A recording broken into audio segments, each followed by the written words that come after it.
Mm.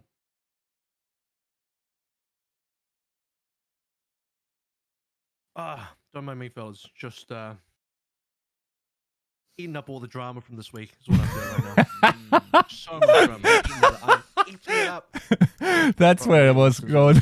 Legitimately eating. And Yiska was like, no idea what I was doing. It's like, dude, I'm using props today. I'm using props today. So. Well done. Well done. I respect it. It was well worth it.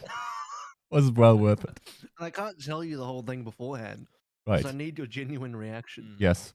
We're a React channel now. Always has been. Always has been. When have we not just been reacting to things?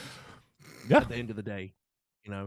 Oh, Overwatch 2 news. Shall we react? I'm surprised we didn't just watch the entire announcement here live on our channel. Yeah. Which one maybe of us we should both next time. cried? We should. You know what? We did a co-stream once. Isn't that just a live reaction at the end of the day? Pretty much. Yeah. Are you not just live reacting? Yeah. Like, you're live reacting to a live thing. Yeah. My goodness. But plenty to react to this week. Didn't expect that there would be this much roster drama or roster movements and other generally related drama, but my goodness, there has been. There's been a lot going on. Just before we entered week 1 of stage 2 Midseason Madness, man, shit went down. Everything was happening this week, wasn't it? Yeah, everything was everywhere all at once. A movie I still haven't seen. Yeah, same. Good movie. Good movie. I've heard fantastic things. Same. Bro. Both of you have not seen it. Yeah, because it didn't run in German cinemas because like I literally have like a movie ticket that I paid $23 for, which I can't see. I haven't mentioned the logistics and financials of that decision that I'm making for my life. By the way, the patrons are practically paying for that. I put that aside for that. You paid for this man's podcast listening time into a dark room. And they've paid for you to not have even seen a good movie. What's going on here? Because German cinemas did like only the artsy fartsy cinemas with like 50 seats and like cocktails at the entrance had that movie for some reason. And that's of course not included. Well, it's not included in the $23 and I'm a cheap motherfucker. Yeah, you and the New York Excelsior. We get it. I get it. So why aren't the go to good cinema? Okay, I will go for Vulcan. I understand, yes.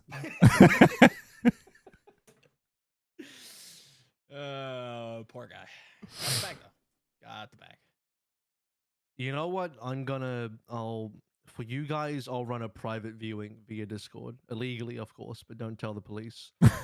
I'll give you guys a private viewing of that movie over Discord. How about that? We're gonna with reaction? Huh? Live react. We can live react to it privately. Live react it together. Only for the tier 3 subs or live react to it, but no one tell the police. Z says? Let's go to the cinema and live react to a movie together. Or you take your phone into the cinema and be like, "Hey guys, maybe I'm here at Doctor Strange, Midseason Madness, and Midseason of Madness, Doctor Strange. Watch the movie live. Whoa!" And they just keep going the whole way through. I don't know. Look, yeah, it's good though. No, definitely go check that out. And I'm now 20 levels behind server Paragon levels, so I'm basically out of Diablo mode. I've basically stopped playing now. So at this point, there's no point continuing, is there?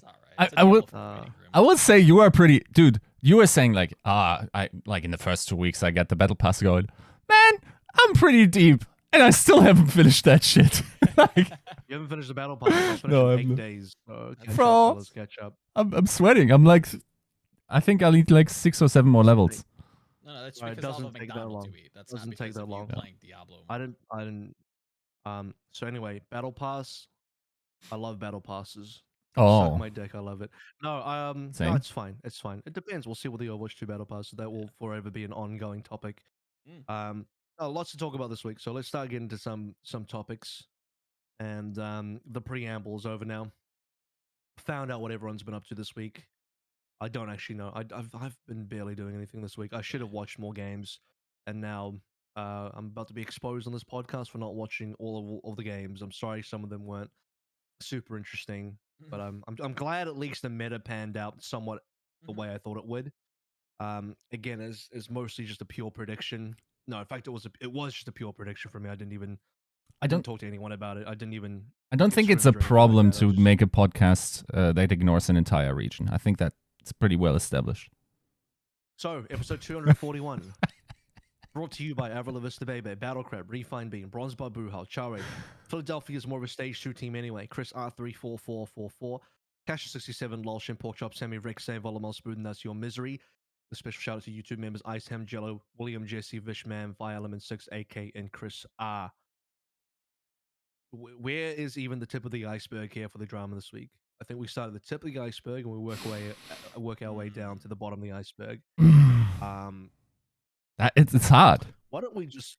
It's hard nominating. When I say drama, by the way, I'm just gonna include all roster moves in here. It's maybe unfair to call it all drama. It's not all drama, is it? It's just like teams making moves. Yeah. Shit happens. Some of it's pretty tame. Some of it's pretty spicy, but most of it's just tame, I would say. So, what is the most tame thing that happened? NYXL, right? This week, roster-wise. Yeah, probably. NYXL is the most tame one? I think so. Are we talking about... Did we talk about Vulcan leaving yet? No. Did we talk about that last? I think that yeah, I meant the whole one recruitment. And I think we talked about Vulcan, yeah. Okay. We didn't talk about Ho 1. We did talk about Vulcan. I think that's how it goes. Right. And at the end of the day, I can't remember what we said on it, but I'm pretty sure like it's kind of like bad overall in terms of the fact that NYXL just keep fucking around with their roster. Yeah.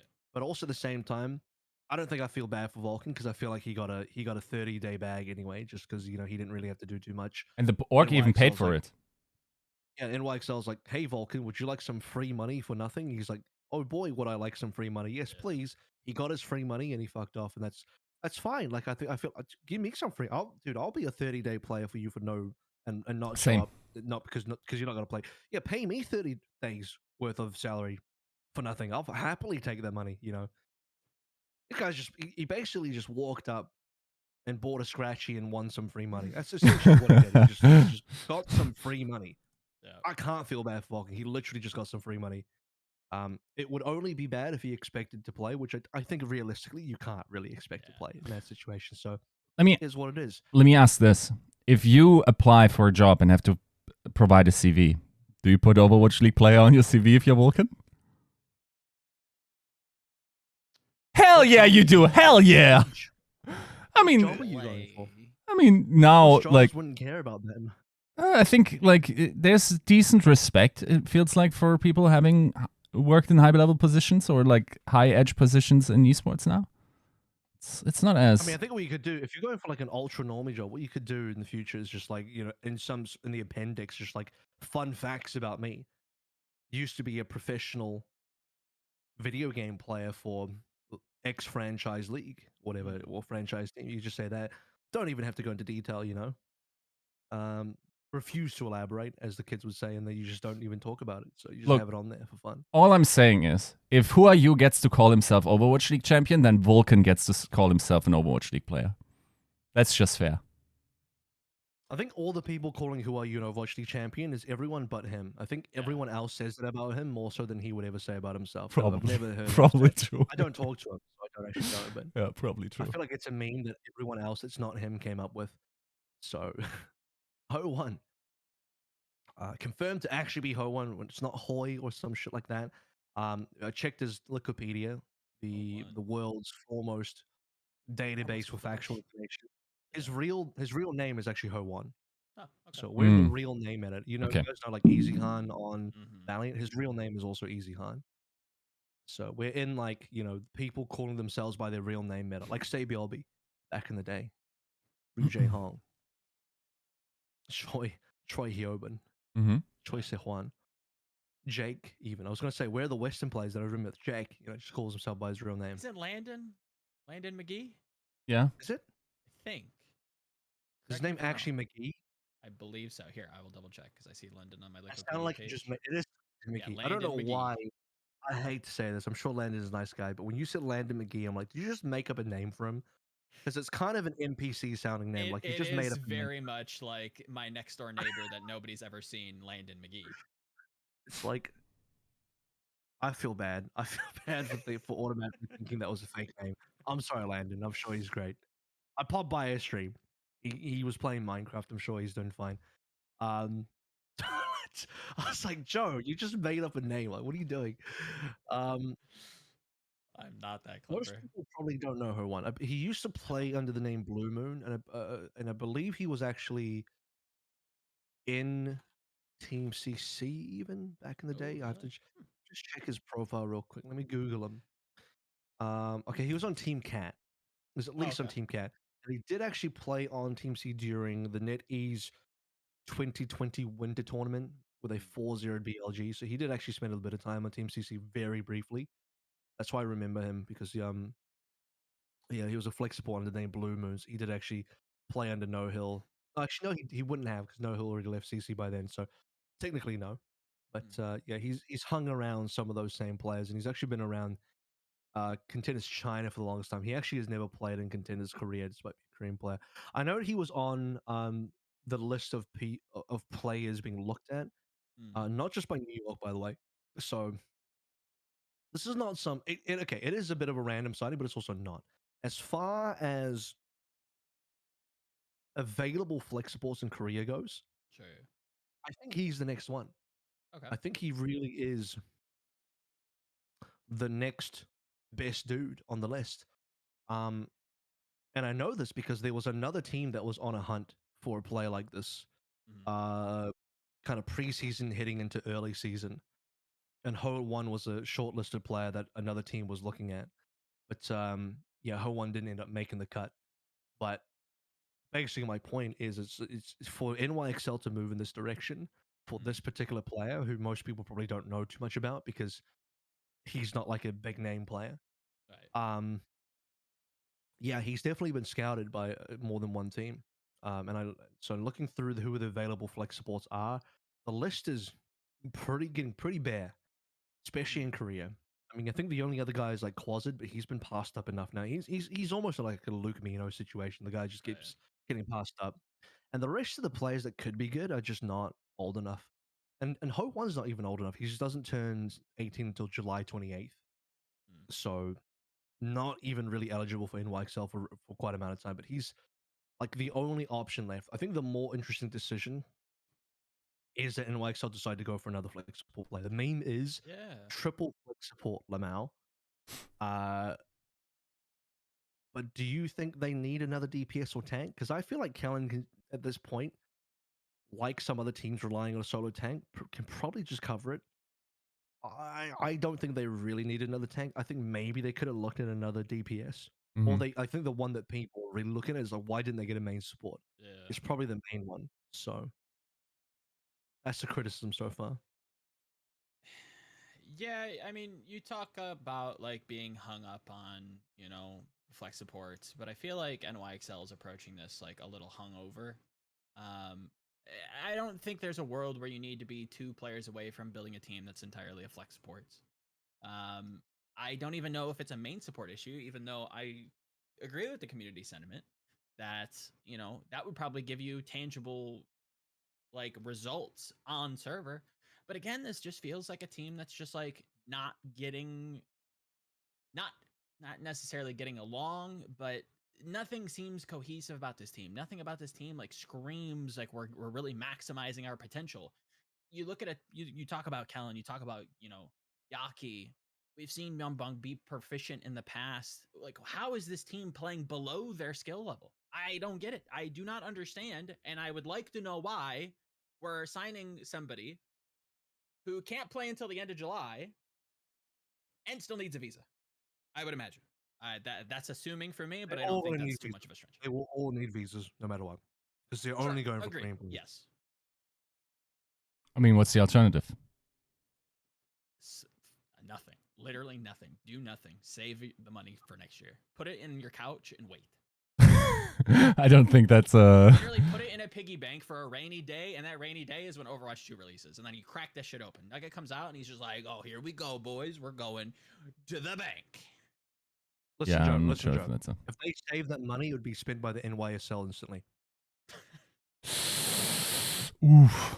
Just saying. True. Yeah. That or some NFT bullshit. Yeah.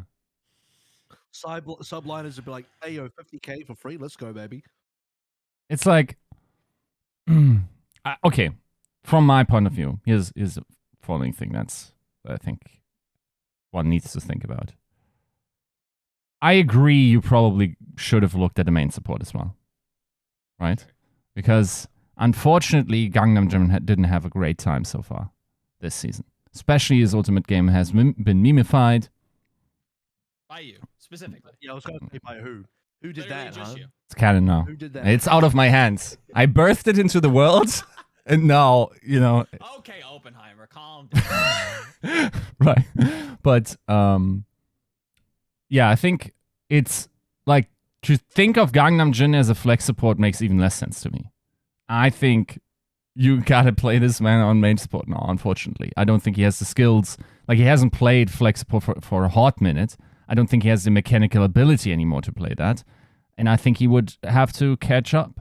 So, if you're not... fault people for, like, looking at him as a flex support. He's played at least, what, 2 seasons? Yeah. Flex support. I mean... He's a flex support. He's just stuck playing Lucio poorly. Yeah, but that doesn't mean he would get onto flex supports instead, for instance, of Myanbong once they have a main support, and he would like pop off. I think that's just expected to be worse than Myanbong. We got the clip of the week, by the way. We got this is the clipped out of context quote that we just got from Yiska, which is Gangnam Jin no longer capable of playing flex support. Boom, clip and a ship it done. I think like one has to. This man has not played flex support in half a year, right? At least. I mean, it definitely put him behind. So yeah, I don't know. In my mind, once okay, hold on to your hat, Joe. It's going to fly off. I think. It's going to be. It's going. I almost don't want. I'm a little embarrassed for saying this, but like I feel like we will see once this kid is of age, we will see Ho1 play more than Ho1's in the Blue Moon. Boo this man. Boo him in the comment section. Boo him on Reddit. That's a double whammy. That sucks. Right. Learn how to be funny. Look at this. I'm not sure if you can see it, but like. I put that down as a note. Motherfucker needs props. So basically, I think when you read into the signing, you look into the decision making from NYXL into the New York Excelsior, which is to say that they value getting a flex support player over any other role. Yeah. Why would they be doing that? So here are the reasons why they could be doing that. One, they really do not like Myeongbong right now. They really do not want to. They are trying to get a replacement as soon as humanly possible. Two, Yiska's right. Gangnam Jin can't play flex support anymore. He's forgotten. He just doesn't know what he's doing. He simply can't lock in the heroes. He mouses over them, and his brain will not allow him to click the select button for that particular hero, any other flex support heroes. And they now have to get a second flex support player to play alongside Myeongbong for the current double flex support meta. Can we get that technology rolled out? Can we look at Gangnam Jin's brain? Just look at the inability to click flex support heroes and implement that into every Overwatch League's player for Sombra? That would be so sweet. So true, bestie. Lipped, who I'll give a free pass to. Hot take, by the way. I think in Shanghai this week. We'll get into Preds in the future episode. Shanghai this week could be seeing Lip lock in the Sombra. That'd be pretty hot. And he's the only player that I'll trust on that hero. But anyway, back to New York. As I'm not gonna let New York off just yet. Yeah, so it could be that they're looking for someone to play alongside Myeongbong, which also at the same time you have to think timing wise doesn't make a lot of sense because by the time he's eligible to play, I mean, how many games will there be remaining for him to actually play by the time he's even there? What kind of investment is that? It will be because by then the regular season portion, the qualifiers portion of Midseason Madness will be over, and you're not even going to get to play the tournament because NYXL is so far behind in points. It's doubtful that they'll make it in. And they've already lost their opening 2 matches. So at this stage, I'm willing to count them out of the tournament entirely. So you sign a player that you can't even use for the double flexible meta. We don't even know if there'll be a double flexible support meta moving forward. So I'm actually willing to scratch that theory off the list entirely, being like, that's just probably not it. So building for double flexible, unless they are like way ahead of the meta and they've like looked at the crystal ball, like yes, there will be plentiful more double flexible metas, unless they truly believe that. A more likely conclusion I'd like to make is that they kind of just want to replace Myeongbong, I guess. You know, they're ready to bench Myeongbong or get rid of him and get Ho1 in instead. Yep. Erica's saying like sign for future seasons, but I don't know if I buy that because is this what you want? Are you signing him now for future seasons? Well, why now? Why now? Like, why? Is this someone that you value so highly that you're willing to get him now? Like, I mean, it's not like you're signing fucking proper or somebody. I don't know. Right. This isn't speedily. This isn't like, or even like a Spectra. This isn't like some player that you really have. Oh, dude, if we don't get Ho1, whew, some other team's got to pick him up. This is a hot property right at the moment. I did say other teams were looking at him, but even then, I said that those teams decide to go with other options or decide to not go with that option. So it's like he's not exactly hot property. So I don't know if I buy into like signing for a future season when like just do that in the off season. You know, and at least then like the market opens up and you can see so many other players that you could get in the off season rather than go beeline straight for this guy. I don't know. I think the easiest explanation is they just want to replace Melball. That's the easiest explanation that I could find. I think that's like the best, to your point, like the best explanation when you read between the lines. Like, this doesn't make any sense, and it only makes a little bit of sense if you either assume that the NYXL front office is on that crazy Kaplan loud pack, or they just don't like Myeonbong. You decide. Yeah, I don't know. The thing is, it does know he doesn't want to share though. No, I don't know. But the thing I will say is I also don't see Myeonbong as the primary issue here. I think there's a complete mismatch of styles for a lot of it. Namely between like Kellen and Yaki, getting them on the same page seems to be, I don't know, just like looking at their games, it seems disjointed. And it's getting better, but I'm not sure if it's getting better at the pace that you can be comfortable with. They lost to Paris. Yeah. With a new player. Yeah. Looked good. You can't fault Dove for looking great. You predicted in favor of Paris. I know, and then I immediately knee-jerked and was like, oh, no, Paris is done. Like, Glister's out. He was looking good. Like, Dove, while I've heard good things, no, this can't be. This is red flag city, and they still lost. You can't even be happy for Paris when you predicted for them, and you're still like, fuck, this shouldn't have happened. Well, it's not that I'm not happy. It's... Yiska here and I like I remember we laughed at you last episode. I was like, "Oh, Joe's gonna go for Paris here." And then it happened. Like, oh fuck! I became from clueless to aware that emote. I'm like, oh shit! I became aware. I was like, fuck. Joe actually predicted he was right, and I'm just sitting here like, oh, damn it, New York. I was right down. until I was wrong. Yeah. I didn't have any faith. We'll see if that continues though. Check out Preds. But with New York, yeah, I don't know, man. Like, I get it. Yaki, Kellen, I don't know. They can't get along at the dinner table. Whatever, bro. Like, I'll still go that far. No, I know. Manufacturing drama. It's not.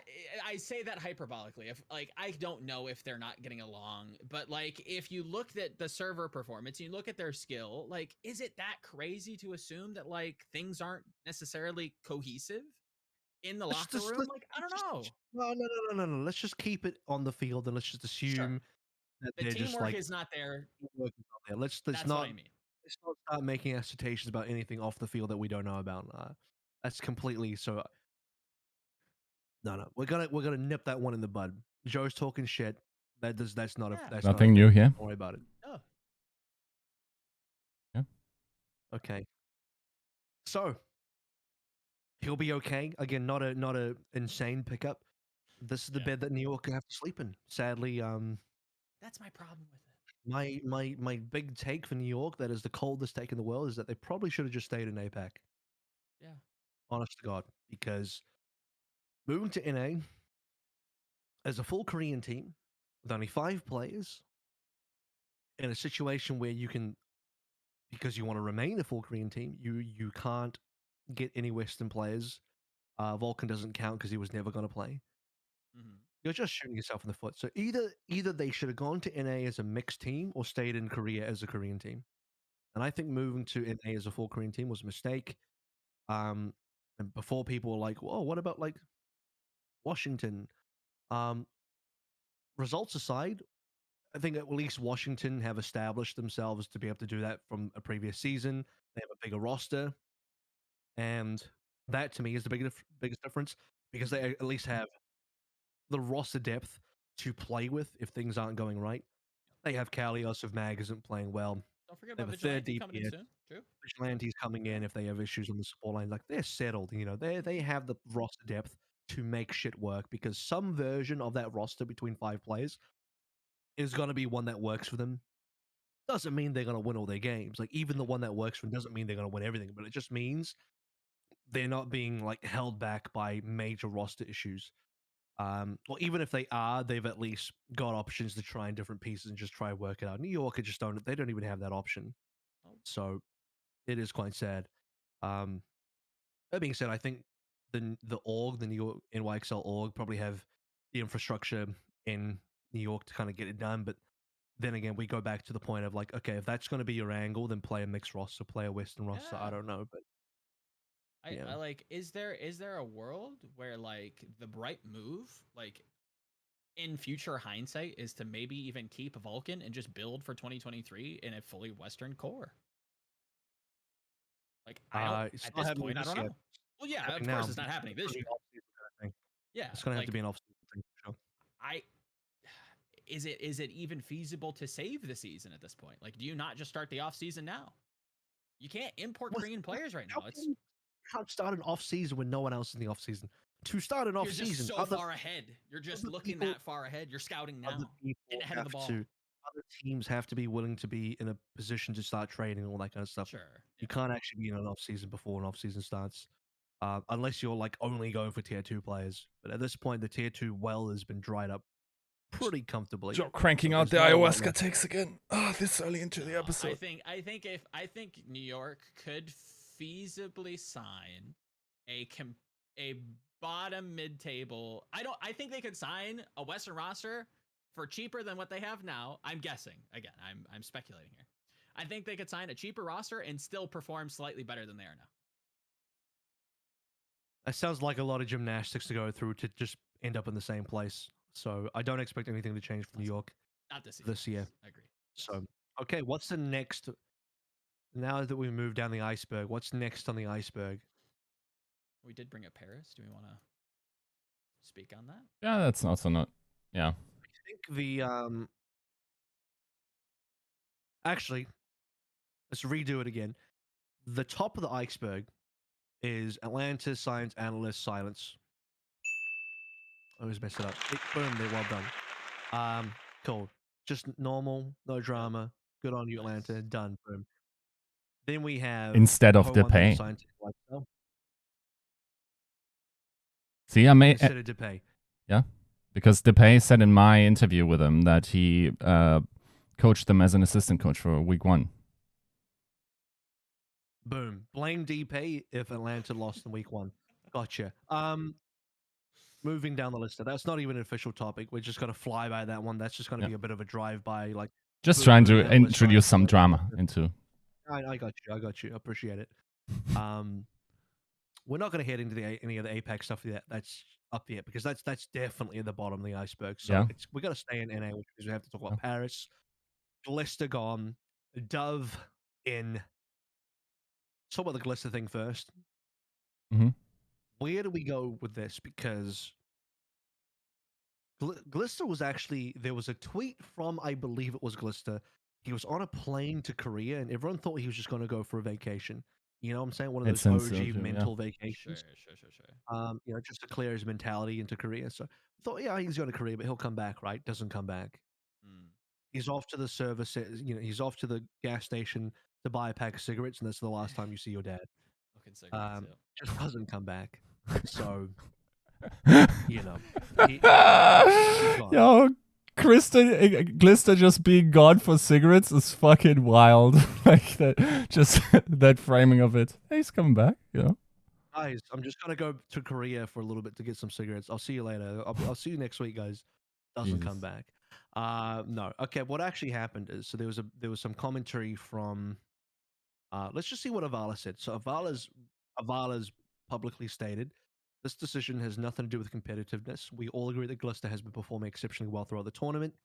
I can understand how hard it would have been for both sides to adjust to a Western-centered team setting. So that makes it seem like there was some difficulty for Glister to adjust to a mixed team environment or a Western team environment. Even though I think the the people opposing that statement would say that, well, Glister was on the Shark and that's a Western mixed team. So what changed here? Like it does seem pretty peculiar that that was the kind of reasoning. And even then, they're working with a Korean head coach as well, in JMac, who's also Glister's friend. Like they were ex teammates. So it's like, what's the problem? Is it just the added difference of losing as well? Like you're getting slammed on Paris, like you're losing every game. That's obviously draining your mental. That can't help. Now he's still out of Korea. He's on a Western team, and it's just all trending downwards. Is that what is going on? And then what? He's just like, I'm done. I'm out of it. I'm finished. Could be. I mean, I think that's probably a fair line of reasoning to kind of explain this, because like you said, he looked good. So far, so good. I was kind of excited to see him grow with the team and, see Paris this stage kind of bounce back. And they have, which I think speaks to how well they've pivoted, if that makes sense. Like, yeah, it's been a little ruthless, but you can't fault them for not trying, right? They're trying. Sorry, what are you implying? Are you implying they cut Glister for Dove? I think that's. I don't know. I don't think that's implicit in what I'm saying, but I think that like you could definitely. I think the public definitely sees it that way, right? Like, it's not a culture fit, so we get rid of him and we get Dove. I feel like Glister left. Could be. A mutual decision. What I gather from this was a mutual decision. This wasn't like Paris like Glister's not good enough.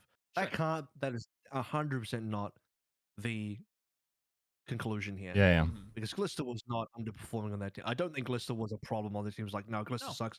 Absolutely not. So it's not. They're not cutting him because he's not good enough. Yeah. I don't think they cut him at all. I think Glister just genuinely was done. Like he mentally checked out of that team and he wanted to leave.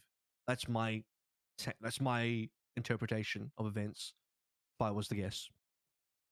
I think that's fair as well. Yeah. I again, like, even if you don't think that it was a cut and replace move, or a, however you want to spin that, like, they've done a good job of pivoting when they have to, or when they want to, let's say. Maybe that's a better way to say it.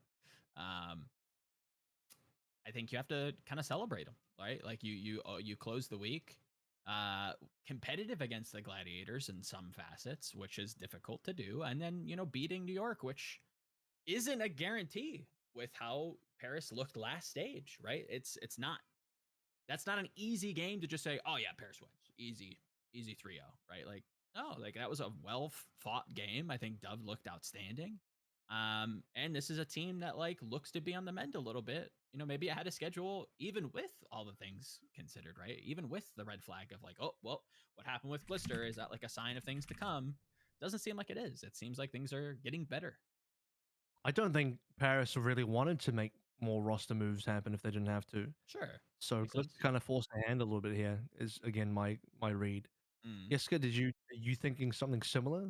Or did you? You know what I'm thinking? I'm thinking like the screen that we currently have on from the Paris tweet, bro. I can't concentrate because this community. I'm tilted beyond the belief. So some moron tweets, watch Paris drop Khan and Dredro now. Maybe axing players after 3-0 isn't a good move. After like the week after they dropped Naga. And then that guy, not having predicted that Glister was going to be dropped, is trying to get social credit for getting the act of dropping a player, which wasn't a drop, it was a mutual decision to get rid of them. Trying to no, that's when you like this is the Halo school of argument. This is like where you say like, I'm sorry, this is. You're wrong. Halo Cortana. This, like Arbiter? Bro, this tilts me off the planet. Apply some granularity to your life. You got that shit fucking wrong. And like, I'm so done. I'm so done, bro. I'm so done. Okay.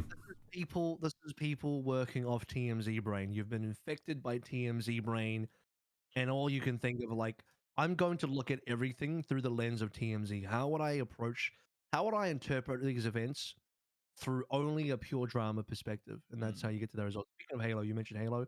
Halo says, I can confirm, at least from my sources, that the difficulty in adjusting to a Western roster was the factor for Glister's mutually agreed release. Feel this is important to get out there in a day of questionable organization moves. So, Halo corroborates what Avala says with maybe a little bit more detail, only a tiny bit more detail. And yeah, that's why like, from my perspective, it seems like, if I was to guess, Glister asked to be traded, or actually maybe he just asked to be released. And Paris was like, okay, and they just did it, and they worked out, got Dove in over the break. Well, they had a break. Not everyone had a break, but they certainly had a break in terms of not making the tournament. Seems like, if I was to really break it down and like kind of read between the lines even heavier than that, I'd say that Glister probably was on his way out partway through the 0-6, not even at the end. It's not like in my opinion, he probably didn't even play through 6 games and said, I'm done now. He probably thought about leaving, and this is where I'm starting to talk shit, and I'm guessing here as well now, like maybe 3 to 4 games in, they're already 0-3, 0-4 down, shit's looking bad, and he says to Avala, I think I'm on my way out. And she's like, cool, give us a little bit of time, let's play out the stage, see what happens. This is like, okay, plays through 0-6, he goes back to Korea, Paris start moving in to sign Dove or whoever the hell they can get. Because again, getting players in and making roster moves is not like it's not a 24-hour turnaround. Oh, for sure. And some people kind of forget that. Like, some people, like, I don't know, like, some people thought that they dropped Naga and they just got wubbed the next day. Like, oh, it was only just 2 games, Avro. It was just 2 games. How could they drop him after 2 simple Overwatch League games? Yeah, so that would have had to happen over like a reasonable period of time. People are just like, oh, they had 2 games, they dropped them. It's like, no, they would have been working on that for longer than 2 games, guys. So just being in active communication with your replacements is probably already a good start, right? I will say also, I'm not sure if it applies to this situation, but generally speaking, teams aren't like the dominus in the gladiatorial arena that just make their fighters go out there, right? Like, generally speaking, also historically speaking, a lot of teams are forthcoming when someone doesn't want to be there anymore, right? Like, the same has been true for Atlanta. Sometimes you can't, right? Like, sometimes you cannot, because you don't have the required amount of players, because there's no replacement, whatever. But generally speaking, like, teams realize that there's little utility in having someone be there that doesn't want to be there. So I think, like, whatever happened there, it's just a weird situation as well, being the only Korean player on a team, right? Yes, your coach is Korean as well, but like in game, it's like it might be a different cultural aspect. Of course, Glister has played in a hybrid roster, but at least you have someone that shares that experience with you, right? So I imagine it was probably pretty hard, also going from one of the best regular season teams last year to one of the worst regular season teams. And like, recalibrating to losing a lot is a hard task, and we find that to be true very often also for highly successful contenders players when they come in and need to learn to lose, right? So yeah, I think this all sort of works out as or like, it makes sense that this happened. Let's say that. Losing, by the way, compounds negative things going on, because you could have negative shit happening in your team that you then just kind of ignore because you're winning, because it's like, I mean, there's problems, but fuck it, we're winning, so let's just keep going, right? Yes. But when you start losing, it's like, well, now those problems become problems that you can't ignore, because you can't really, at least and that's kind of well, we don't have to name names here with different teams, but there are certainly teams of the past in previous seasons where there had been internal issues, but the team just kind of soldiered through it because, well, they were winning, so everyone just kind of brushed it under the rug because we can ignore these, we can ignore our internal problems since we're winning anyway. Fuck it, it works, so let's just keep going with it. And it never got addressed because they were winning. But as soon as you start losing, boom, it is a problem. Yes. Agreed. Okay, so Dove. Dove look good. Joe, North American contenders expert. Yeah. Joe. I mean, world's foremost North American expert. Let's go. In encyclopedic knowledge, one might say. Definitely not the case. But from the people that I have talked to, it's definitely a name that has kind of circulated the short list of people they expected to be promoted. Somebody that, has the talented marker around them, is very skilled, is, gifted in some ways. And it showed. I think that like his performance on map 5 in this series against New York kind of shows what people have been talking about with Dove. And I think this speaks to kind of circle back to a point we were talking about earlier, I think with New York, about like the talent pool in NA. And there are some players that like can hang. Maybe not championship winning, but good enough to play, right? And I think that's kind of where Paris needed somebody good enough to play, and it seems like Dove maybe even is exceeding those expectations. Yeah, I thought it was a great performance. I think this like really put some wind in their sails. I think the meta, like, I don't know if it suits them, but they have the depth in terms of tank. We've always bigged up their support line. Dredro and Khan are fantastic. Yeah, DPS line now looks like it's online with Wub and, Wub and fully French. American DPS line. Yeah.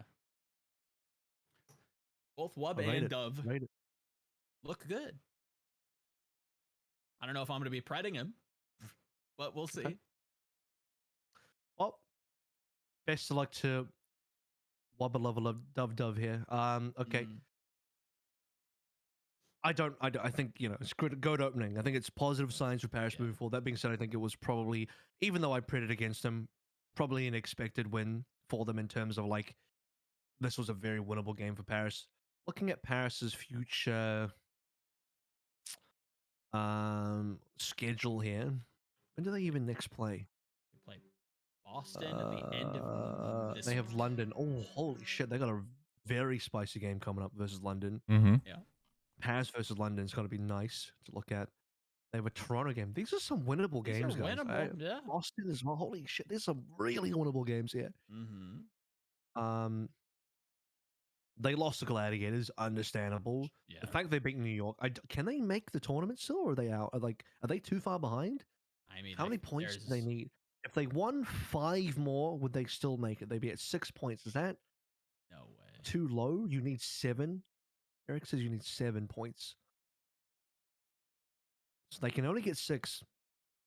Wait, no, they can't even get 6. They can only get 5. Yeah. Because they started on 0 points and they lost to Glads, which means they can only win 4 more to get 5 points. Yeah, 5 doesn't sound like it's good enough. Because 5 only gets you even with Washington. Yep. And Washington currently tied with Toronto for 8th place at 5. And if either of those teams get 1 more win, which they probably will, let's be fair, Paris out. That's sad. Unfortunate kind of and this would also like predict an upset with Atlanta to end like their stage. That end of their stage, that match is against Atlanta, which like let's be honest, I didn't look that far. Yeah, that's not happening. So they would, yeah, okay. Well, I think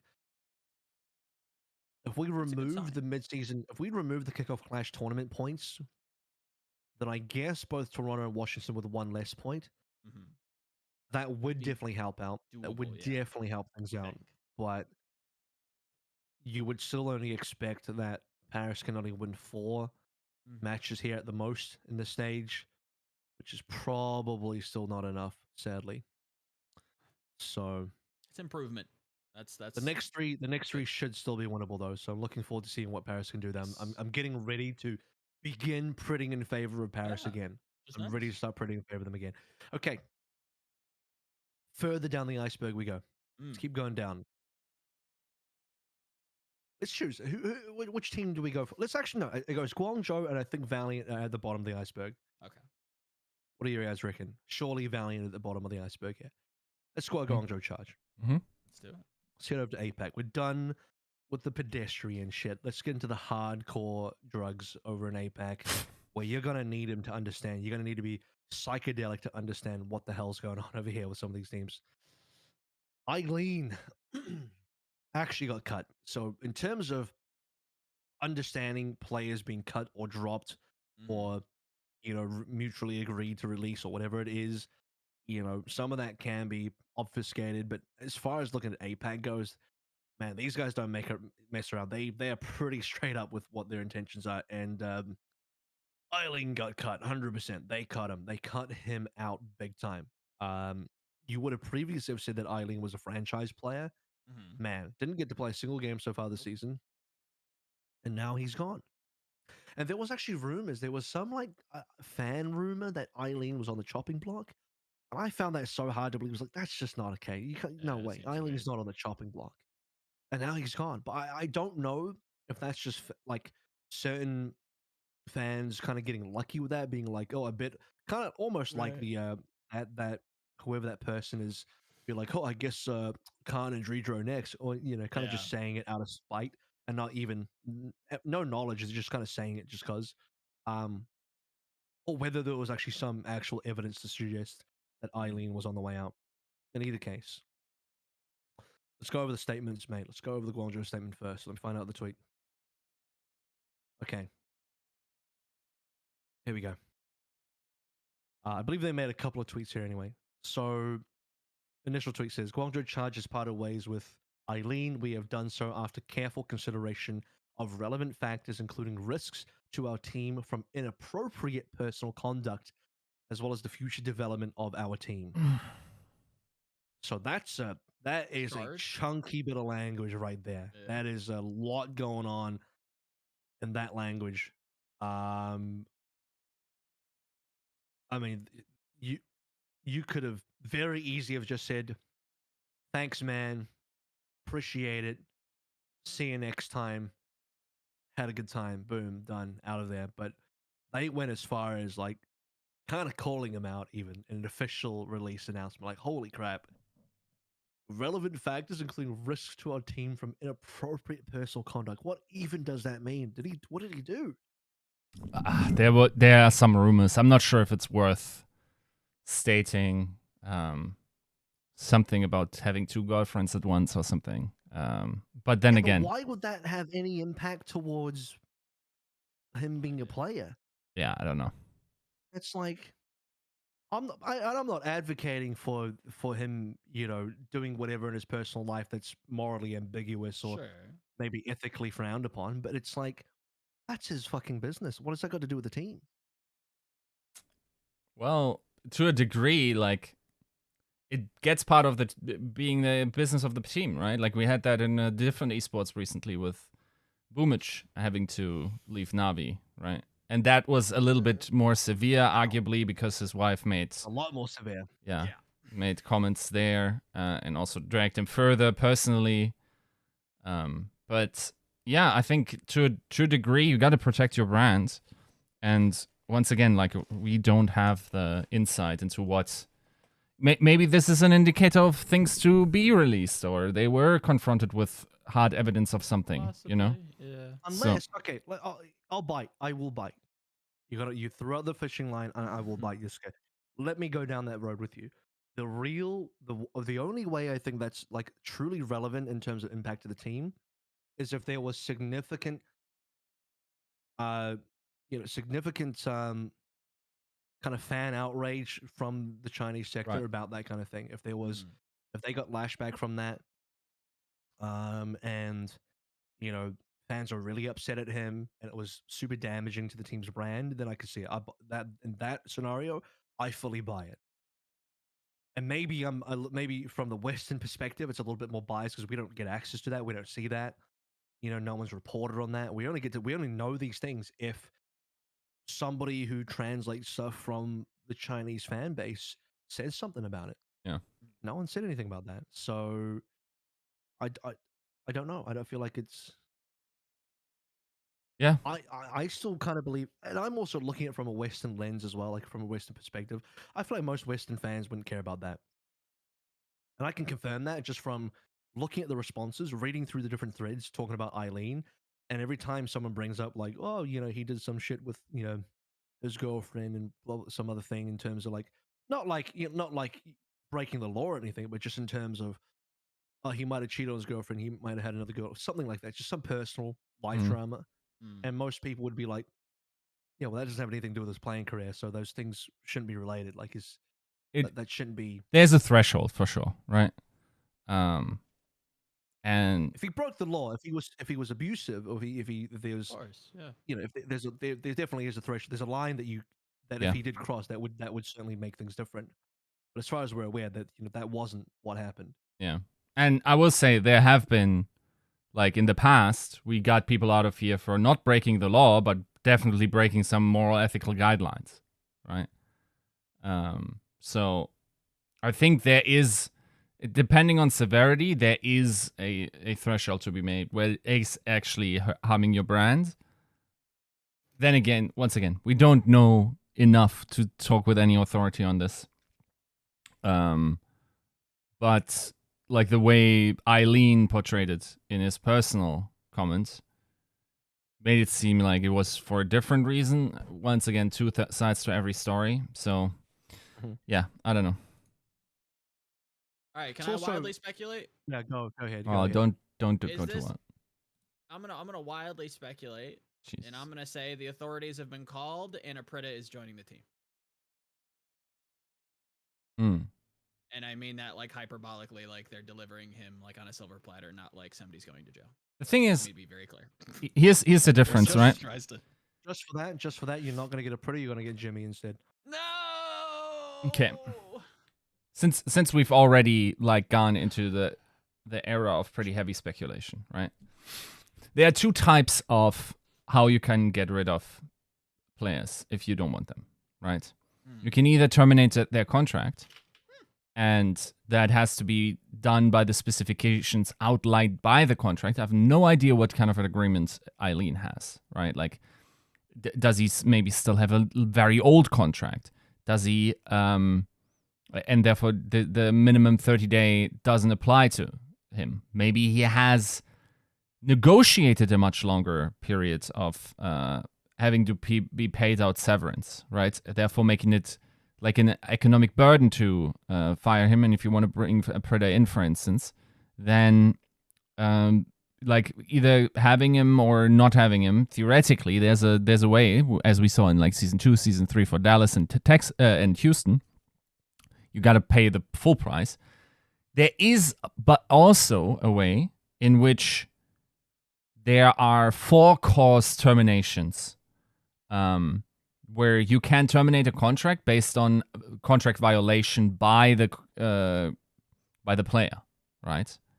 So, without knowing anything here, this seems to indicate that, at least from the outline, that sounds like something that could trigger a 4-cause termination. If you have done sufficient harm to the brand of the team, then even without having done anything illegal, you can have your contract terminated. I believe that process has to be proof of the league. I'm not 100% sure there. It's not a payout, right? They don't even have to pay you out. You just spend. You don't have to be paid out, correct. You're just gone. Correct. And there are other areas of 4-cause terminations where, for instance, let's say you don't get a visa to the location that you are expected to play as, then it's within the discretion of the team to give you a severance. It's like the Overwatch League can send you home without having any severance issued to you, and can definitely undercut the amount that you negotiated because it is a for cause termination. Okay, and once again, like all the legalese terms, I have no security in them. I don't know anything about American law. If it's not called 4-cause termination or severance or whatever, like I use them functionally here or metaphorically, not strictly legally, right? So I think from the outside, this could be such a play, right? That if it is actually, if something happened, and on top of that, the salary is also too high to maintain them while someone else is coming in, then you can bundle those up. Of course, it's like my understanding from translations is that this fact, of whatever transpired there, has been known for a while. So it is weird to drag this out and have this be the case, which makes me think should be something else that allows Guangzhou to make the case for a 4-course termination. Then again, rumors always had it that there are different rules for teams in China as to what they can do with their players. And it is not under the same rigorous process that, for instance, something in NA would have to be done, right? Even though I will say, right, I have heard pretty bullshit 4-course termination rumors in the past, right? So, yeah, it's a weird situation, especially if what Eileen says was communicated to him is correct. And he wasn't actually given a reason other than that his salary was too high. And then, if your salary is too high and you want to get rid of them, well, you got to do it within the outlined minimum severance duration, or rather the amount, and get rid of him that way, or sell the contract. Of course, that's always also an option. Then again, who's paying for the buyout that Eileen likely commands in this? Let's add some context before we move further. So Eileen had a response that he posted on Weibo about his release from the charge. It's been translated now by someone who's usually a pretty good translation source, which is Chengdu Hunter's Facts. This time it'll be a Guangzhou fact. Thanks to the fans and internet onlookers who were concerned about this, the events of my release number 1. June 13 to 17, participated in scrims. June 17th, did a photo shoot at 10 a.m., training as usual in the afternoon. There's actually got a timeline of events, by the way. June 18 to 19, took a 2-day break. At 4 p.m. on June 20th, the manager and the head coach told me that because my salary was too high, they had decided to release me. I had to sign the contract right then and there. Thank you for your concern. I will keep working hard to stay competitive and maintain my skills. See you in the arena. One of those last lines has me concerned. I had to sign the contract right then and there. What does that even mean? Did he have to sign a release or something? What is he signing here? Yeah, I don't know what it would be. And you definitely don't have to do anything, right? Okay, wait. I don't know Chinese law. No idea if you don't have to do anything. But, it seems like a legal system that requires you to sign a contract like that is probably not the case here, right? Yeah, I'm not sure. It's probably a way for them to waive the severance or cut it down and not maybe forego a 4-course termination. I'm not sure what the stipulation there is. We don't have enough information. And he has to sign that I agree to this. I agree to just leave without you paying me shit. Is essentially what.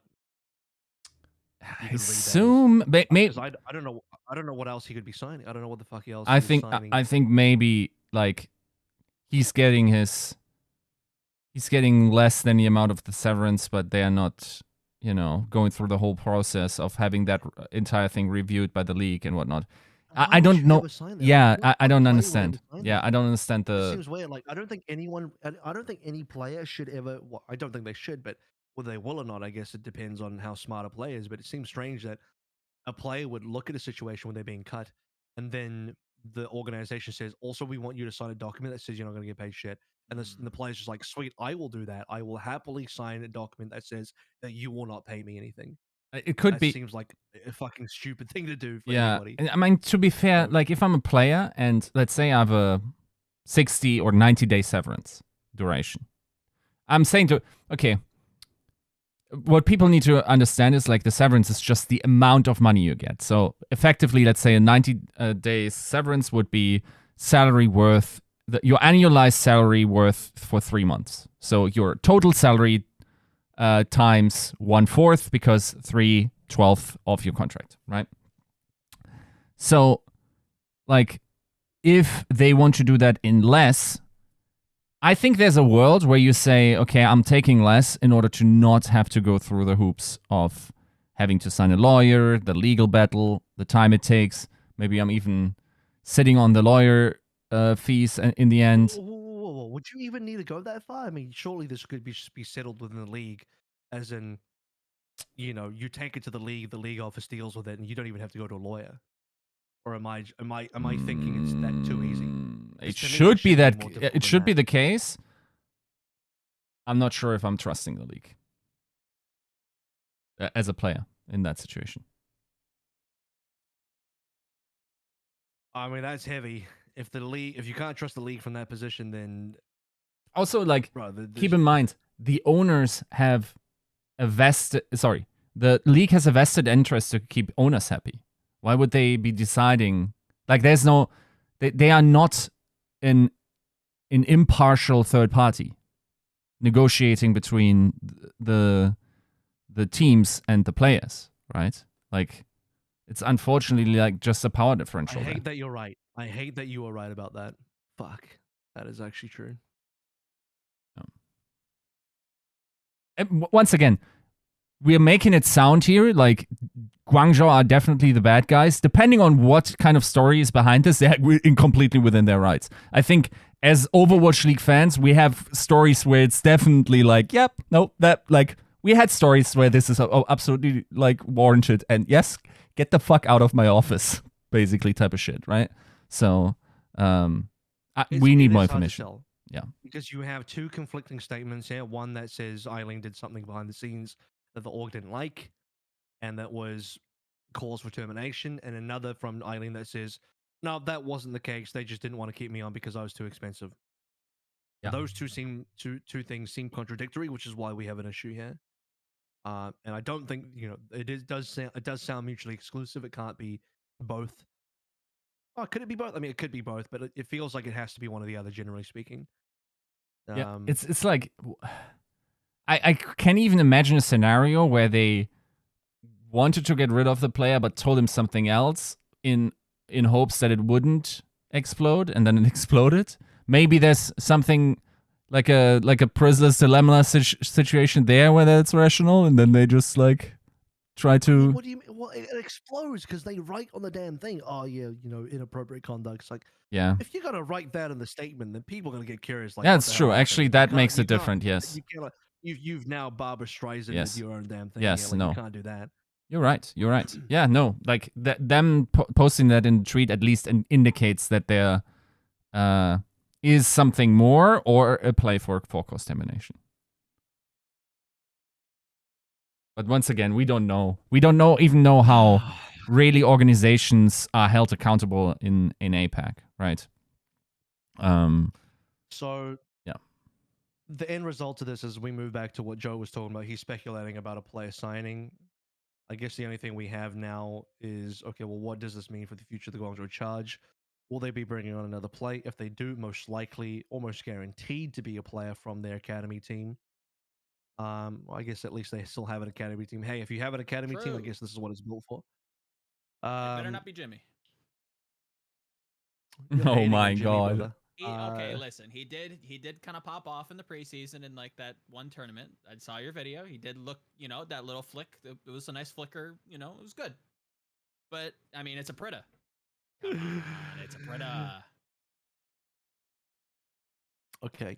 I think the final thing I have to say about the Eileen situation is the salary comment does kind of make sense in ways, because he is one of the original players from Guangzhou in the first 2 seasons they played in, and it's very likely that he's signed on an old contract where his contract could be worth a lot of money, considering players from 2019, 2020 probably were on those much bigger contracts as far as salaries are concerned, and the adjusting for salary amounts didn't really come through until I would say 2021, when players were started to come in on much cheaper salaries instead, for good reason, I would say, in some cases. So maybe he did cost too much.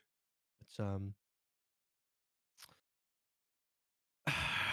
he should have let go of him in the off season. I feel like it's kind of scummy to do it mid season. Is my response to that. Alrighty, shall we get to the bottom of the iceberg? We'll speed through this one in a way. Sure. We'll spend a little bit of time on it, but we still got to get to a little bit of recap here. This ends up being the drama episode instead of the recap episode. It's week 1, guys. I mean, with some stuff to recap, we'll see. The LA Valiant. I thought they'd be out of the crosshairs a little bit, but no, they couldn't help themselves. They really could not help themselves. We kind of touched up this last week over the whole Marvel thing, but now we've got the official signing of Molly in there as well. And, you know, further comments from teammates and team members about different things, some rumors dispelled, and some other things just getting even crazier because we have a situation where practically the players have pretty much confirmed that they are indeed putting their own money into getting Marvel on a 30-day. And I believe it's confirmed that Marvel is playing on a 30-day.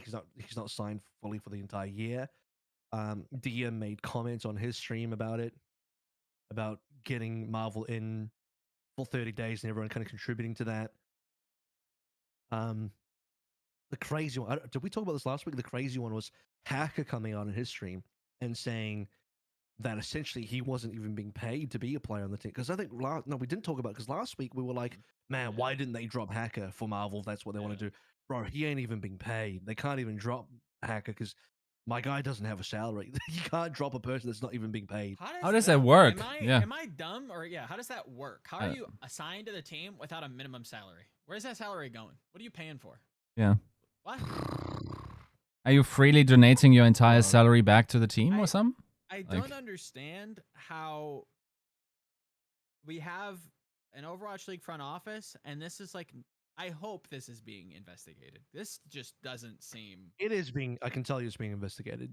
Thank Jesus. But still, I don't know what will come from it, but like, this is really strange.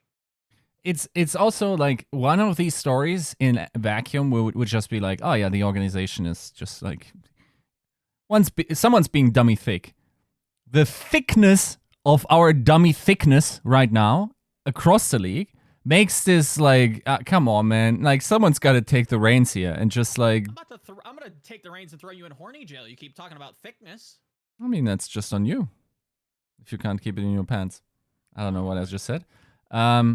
But I don't know. Like, I mean, players already near minimum or at minimum, I don't know the specific numbers, like weighing in there. And yes, there's a pretty big difference between a 30-day that then I could see like he's been signed on a 30-day. You try to like demonstrate value to the organization that like with Marvel, you're now performing better. So therefore, the investment is worth their dollars, especially just right after you already have signed Molly.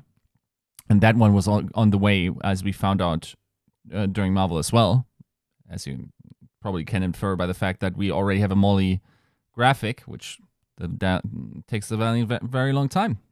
But and we'll definitely talk about graphics later. But I think generally speaking, we now need to just clamp down. Like, all of this is clown shoes right now.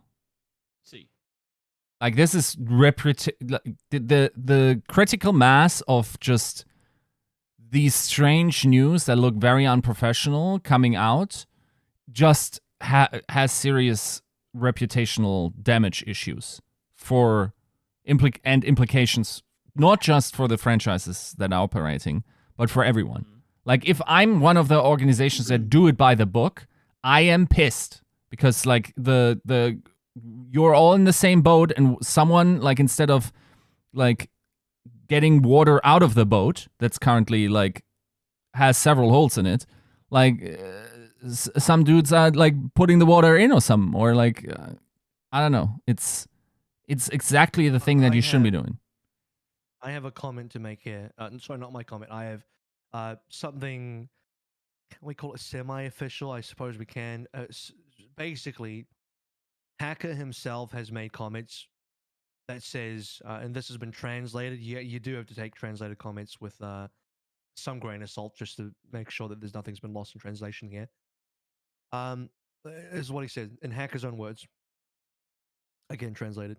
At the beginning, I was told to put my name on the list, but after the official announcement, many fans are looking forward to me playing. So I thought, since I came to all of them, not to try, then are sorry for themselves. This is obviously is a little bit broken because of the translation, I think. I think what he's saying there is like he's come late to the team, and he's. Let me just read it out instead of making interpretations. Let me just read that again. So I thought, since I came to all of them, not to try, then are sorry for themselves. So communicate with Beishan, who is no hill. Let me try the training game, which means he wants to scrim. Then a total of 3 times to play the training game, 3 pictures. The first 2 are OC team, which means he played. I like that I'm translating the poor English into real English. Then a total of 3 times to play training, which means he scrimmed 3 times versus, and 2 of them were against contenders teams. Right. Feel the effect is okay. So the scrims went okay. The third is ours. The third match, the third scrim was versus an owl team. The effect is poor. It went poorly. I think is cannot beat them is a very normal thing. After all, people are resident. I just came back, and the Sombra redo playing Mythic needs to be completely changed. So I guess what he's saying is he's not super surprised they did poorly versus whatever Owl team they play in the scrim. He tried playing Sombra, probably was directed to play Sombra, if anything else. He is a Sombra one trick, and he says the new Sombra, means things are really different in the game. I can continue to work hard, but the team side, because soon to be the game, time is not enough. So it seems like this during the preseason, he could train harder, he could work with the team in scrims, but there's just not enough time before they start playing officials. Probably in their decision to give up on me as a titular opportunity to switch, which means to say that it seems like the team decided not to continue with him in scrims because it didn't make sense to try and force him in when they don't have enough time. This last one was interesting. By the way, in case anyone's wondering why the translation's so poor, it's it's from an AI translation. In my case, like Google translates. In my case, simply put, there is no relationship with the other members of the Valiant team. So I do my job, they play their game, there is no conflict or anything. Do not be over there brainstorming, and don't say anything about signing me up for what use. I'm free. I didn't get a penny. The official photo was taken at my own expense. That last paragraph is I think the bulk of the thing here. He doesn't have any relationship with any other members of the team. They play. He says there's no by blood, but he's also saying that he's saying quite literally he's not getting paid. He even paid for his own team photo. Wow, that's a lot. That's a lot. Yeah, this is fucking weird, bro. Like, this is not, to reiterate what Yiska said in not so many words, this is weird, and the league needs to look into this because it makes everybody else really fucking like look bad. Like, when you have a team like this that's like, to play within his metaphor, that's trying to get water out of the boat, and you have the LA Valiant trying to drink the entire ocean through a straw. Yeah, I don't know. It doesn't necessarily instill a lot of faith or like look great, optics wise. Like, this is weird. I won't use any kind of charged language because we really don't know. That seems pretty use some damning. Valiant language. Huh? Sorry, I said use some Valiant language. Sorry. Yeah. I don't know. This is really odd, and I hope we get like an official statement on this from the league. Let me read you Dia's statement. Is what Dia said again? Take it with a grain of salt because translations are weird. In Dia's stream after their win, chat asked if they can crowdfund a main tank for them jokingly, and Dia said it's $5,000 for a 30-day contract, so it will take a lot of gifts to do that. Eventually, the team funded it themselves, and today Dia said in his fan group, it's like paying for a 1-month subscription to a Big Daddy main tank. That's what he says, apparently. A Big Daddy main tank. I love that. Just came back to catch that. Yeah. Did you catch my translation of an AI translation of Hacker's comments from Chinese? Yes, I did. What did you miss? A good part you of did it. Catch that? Yeah. Okay. No. I hope you caught the important part, the part where he said he doesn't get paid. Yeah. So everything we said last week doesn't even make sense because we're like, well, you can't drop a player you don't even pay in the first place, so that can't be a thing. Dia at this point is all but confirmed that they are in fact paying out of their own pockets to afford a 30-day contract for Marvel. So these things are happening. These two things are apparently legitimate and happening. One, Hacker doesn't get paid, and B, Marvel's being funded by the team, members of the team, and of the org. Okay. These two things are happening. Yeah. So Hacker is not a player anymore on the LA Valiant, is what I'm taking. Apparently he is, but apparently I would say that legally he's not a player, no, because he's not actually under a player contract. Or if he is, he's fucking not getting paid. Yeah. Which means they've broken their contract. I don't know. I don't know, dude. I mean, yeah, someone's got to figure this out in the front office, because if there's actually a player that's not being played but still part of the active roster, that's an issue. You very clearly have a salary flaw in this. I can tell you what, if Hacker did show up in any Overwatch League match officially, some shit would go down. Oh, yeah. Because either a legitimate player is participating in an Overwatch League match and is not being paid his due from his contract, which is you're fucking breaking your contract, or they are fielding a player illegally that does not have a contract. He's actually not a legal player. You cannot field this player, and they are doing that. So at least, thankfully, they haven't put him on for an official game, because if they did, my goodness, bro, that would be the can of worms. I mean, we've already opened a can of worms, but that would be just fucking tipping the shit out on the table and just like smacking everyone's face. Like, here's some worms. Have some worms. Yeah. Clown juice. Yeah. What are you gonna do? Yeah, Eric just pointed. What you're gonna do is cut ColdEst and Whooyal is what you're gonna do. Apparently. That's what you apparently have to do.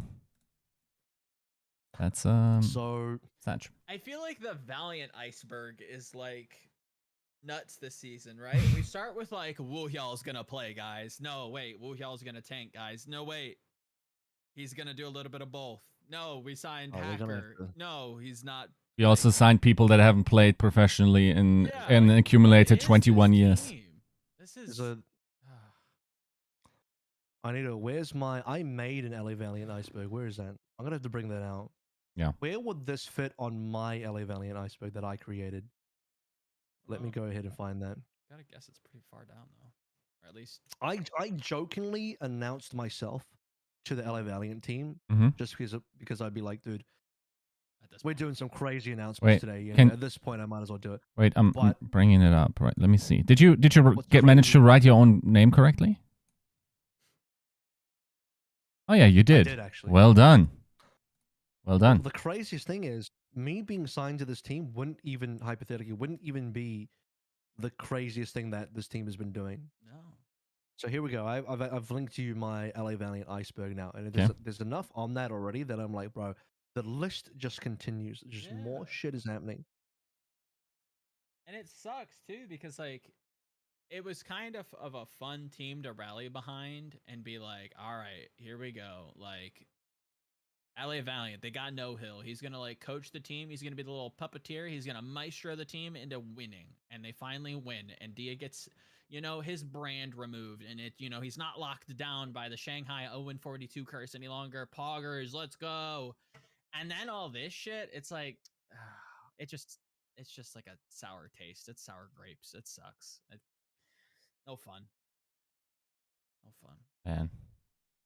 What do we think about the Molly ColdEst swap here?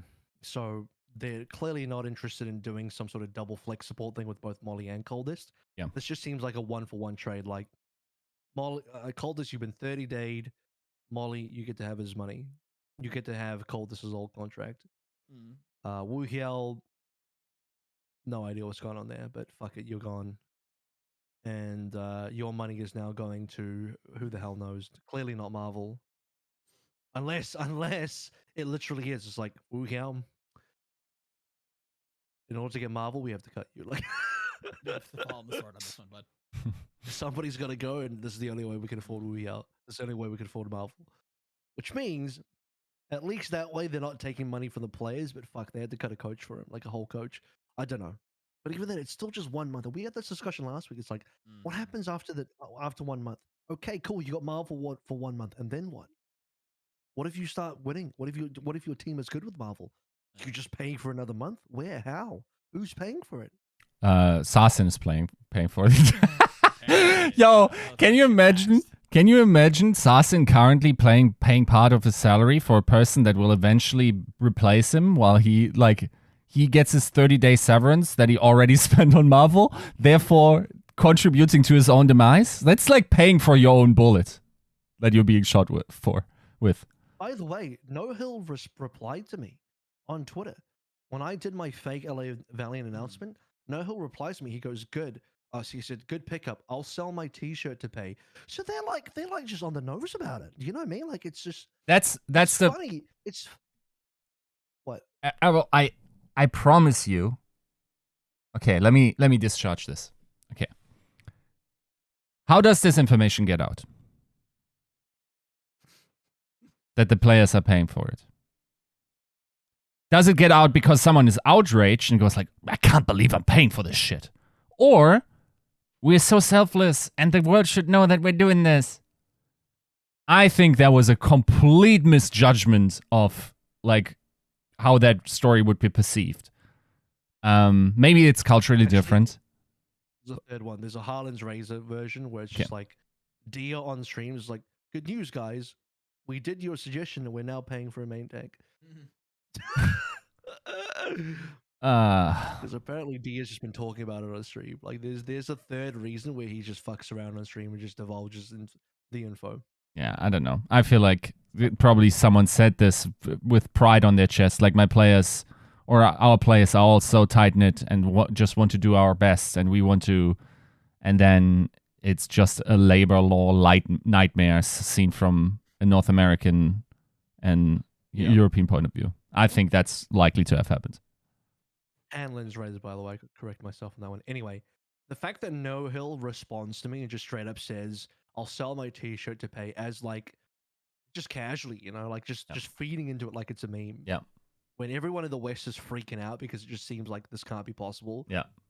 And No Hill's like, "Yeah, fuck it, it's funny." You know what I mean? It's just like, part of me is like, good respect, man. Respect that they just like double down on the meme. Yeah. But at the same time, it's like, what are you saying, bro? Like, just, what are you saying right now? Like, you're just so okay with it. Like, what's going on? Fucking hell. Yeah. I couldn't believe it. That kid better be like a crypto millionaire, just like paying them on the side. People are saying that Easy Han's apparently a fucking millionaire. I think that rumor got dispelled. That just wasn't true. Yeah. That I don't think he pays for the facility either. Is what the even if he did, that wouldn't be fucking okay. Like that's just not part of. That's not what you're supposed to do. I don't know, man. Yeah. I like how like there is like a fan narrative that like, oh yeah, it's fine. Easy Han's got us covered. Like his parents are loaded. Like he's swimming in it, like Scrooge McDuck style. Like it's fine. No, don't worry about it. Don't worry about it. No laws. No, that's no. We don't put none of that. It's not how shit operates, guys. It's not how it works.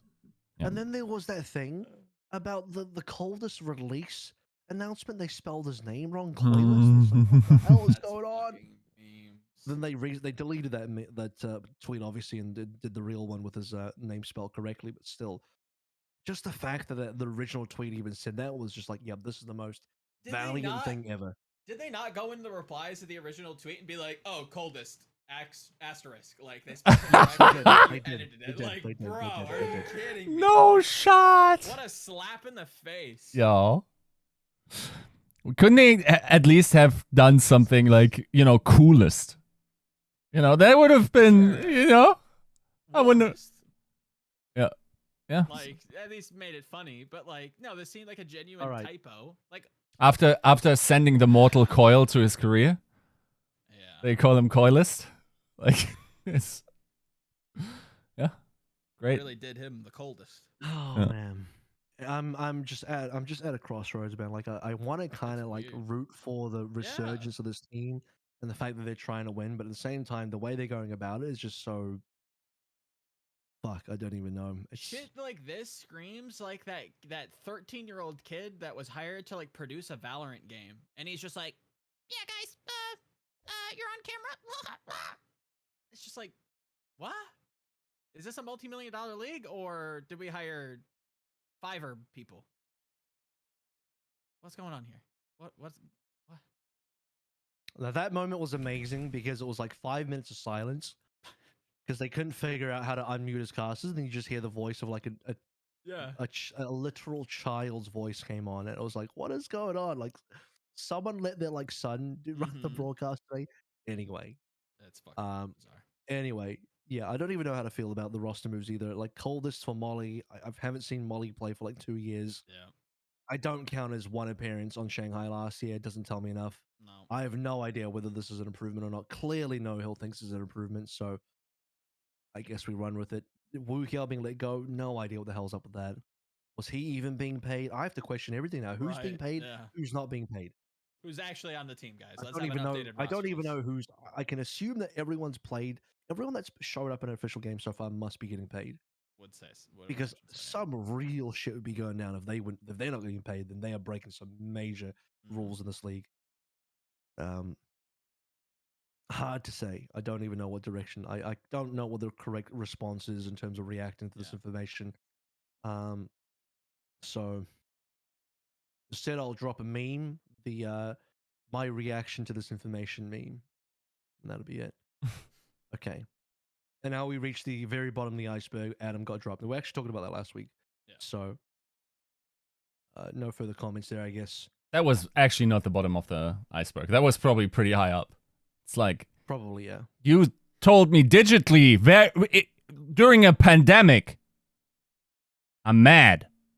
It's like, okay.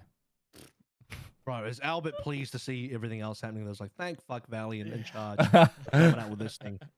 You know, both Paris and Mayhem are like, ooh, high five. Thank God the APAC teams are fucking up even harder and doing some wacky shit over there because, you know, our drops are just looking real pedestrian compared. We're just dropping players in a normal kind of way, or you know, in the case of Adam, maybe not quite normal, but Albert at least apologized for it and tried to make amends. But man. Can you toss in a quick English lesson for me? What does pedestrian mean in terms of how you used it? I get that it's like people walking on the sidewalk.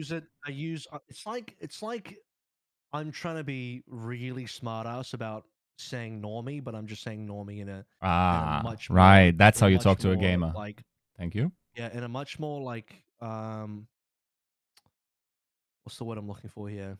You want me to speak in gamer for you, Yiska? That's heckin' cringe, bro. Keep it a stack on a $150. That's fucking mad cringe, bro. Is that? I'm basically calling people. I'm basically calling things normie in a far more pretentious way. Yeah. Oh, pretentious. Okay, so it's not like in a more sophisticated way, or so.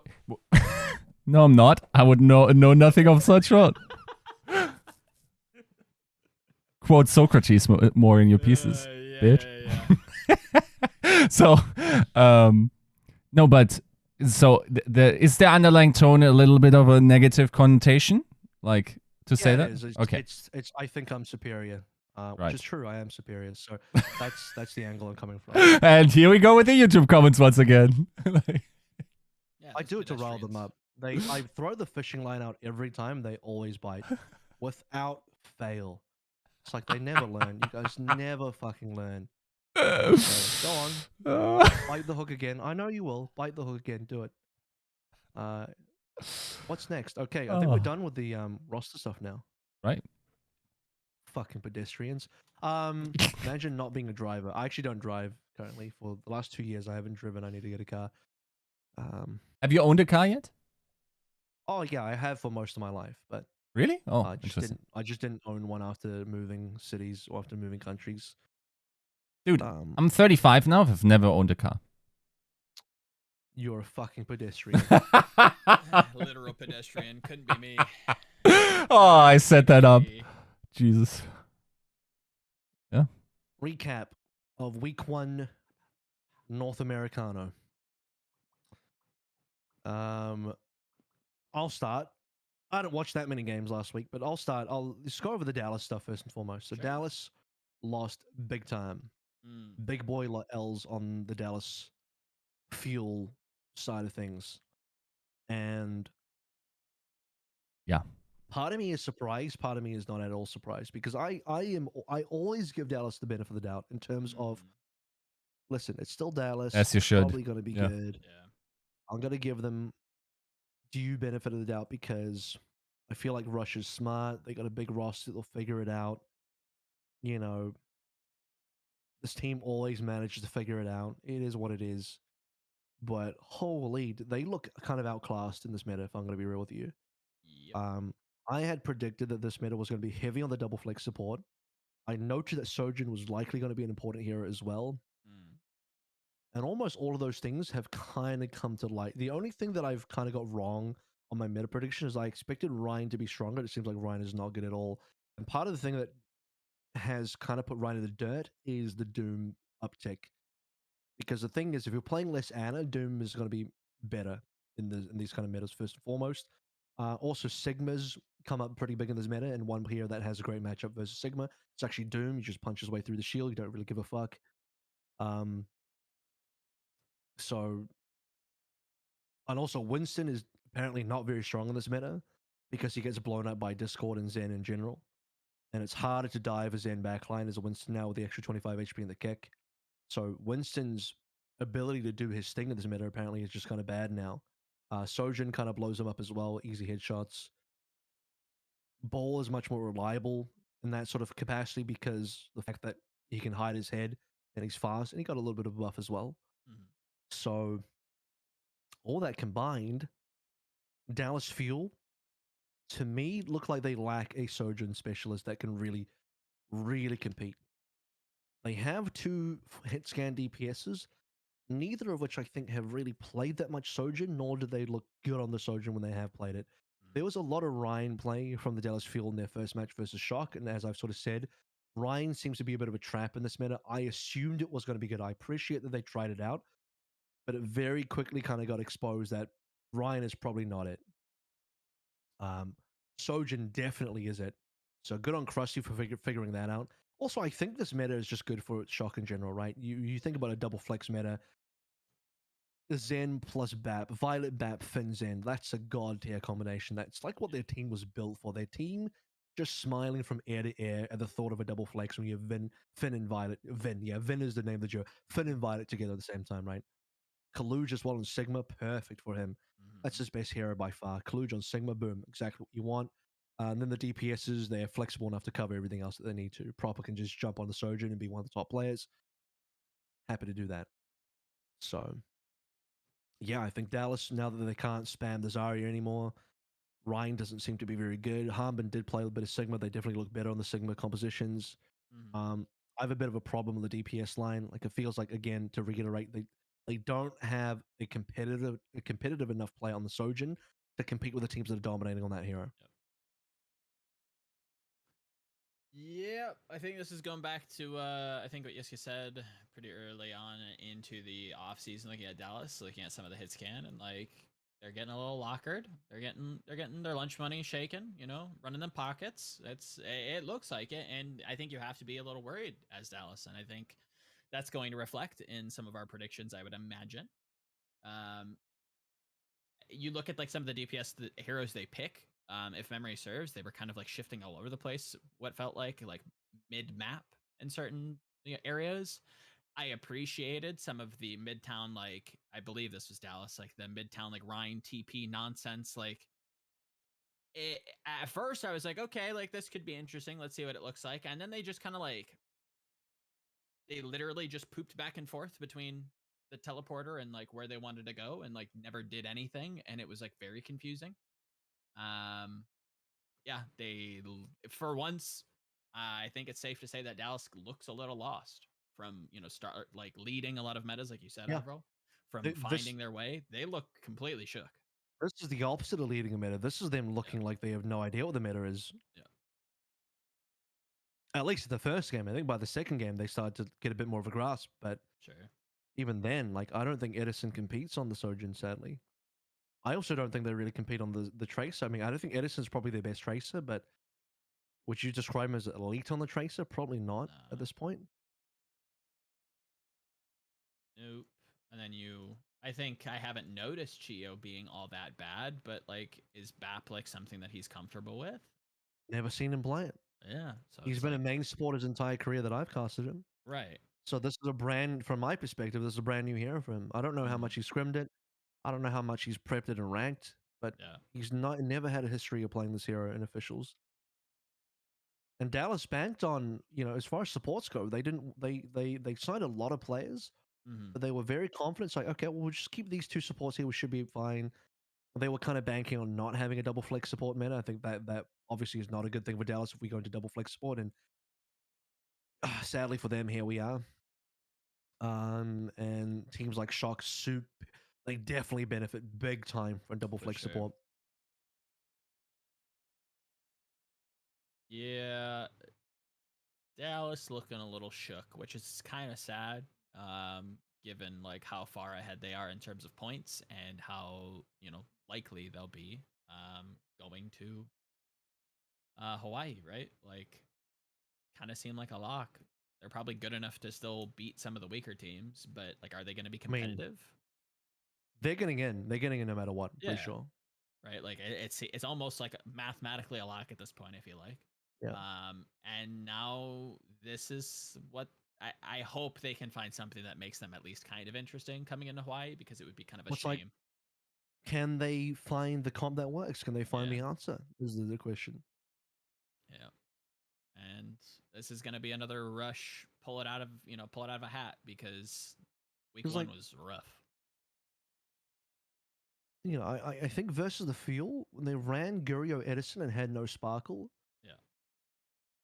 that does seem like a weaker version of the team, right? When you don't have Sparkle, does the team just seem a little bit weaker? They also tried the Sombra, which I just don't think is a good pick. I'm like so numb to it at this point. We've seen it so much within 1 week that I'm just like, I'm numb to it. Yeah. I don't get it. I don't know if I even want to get it at this point. I think it's just so like, it's so like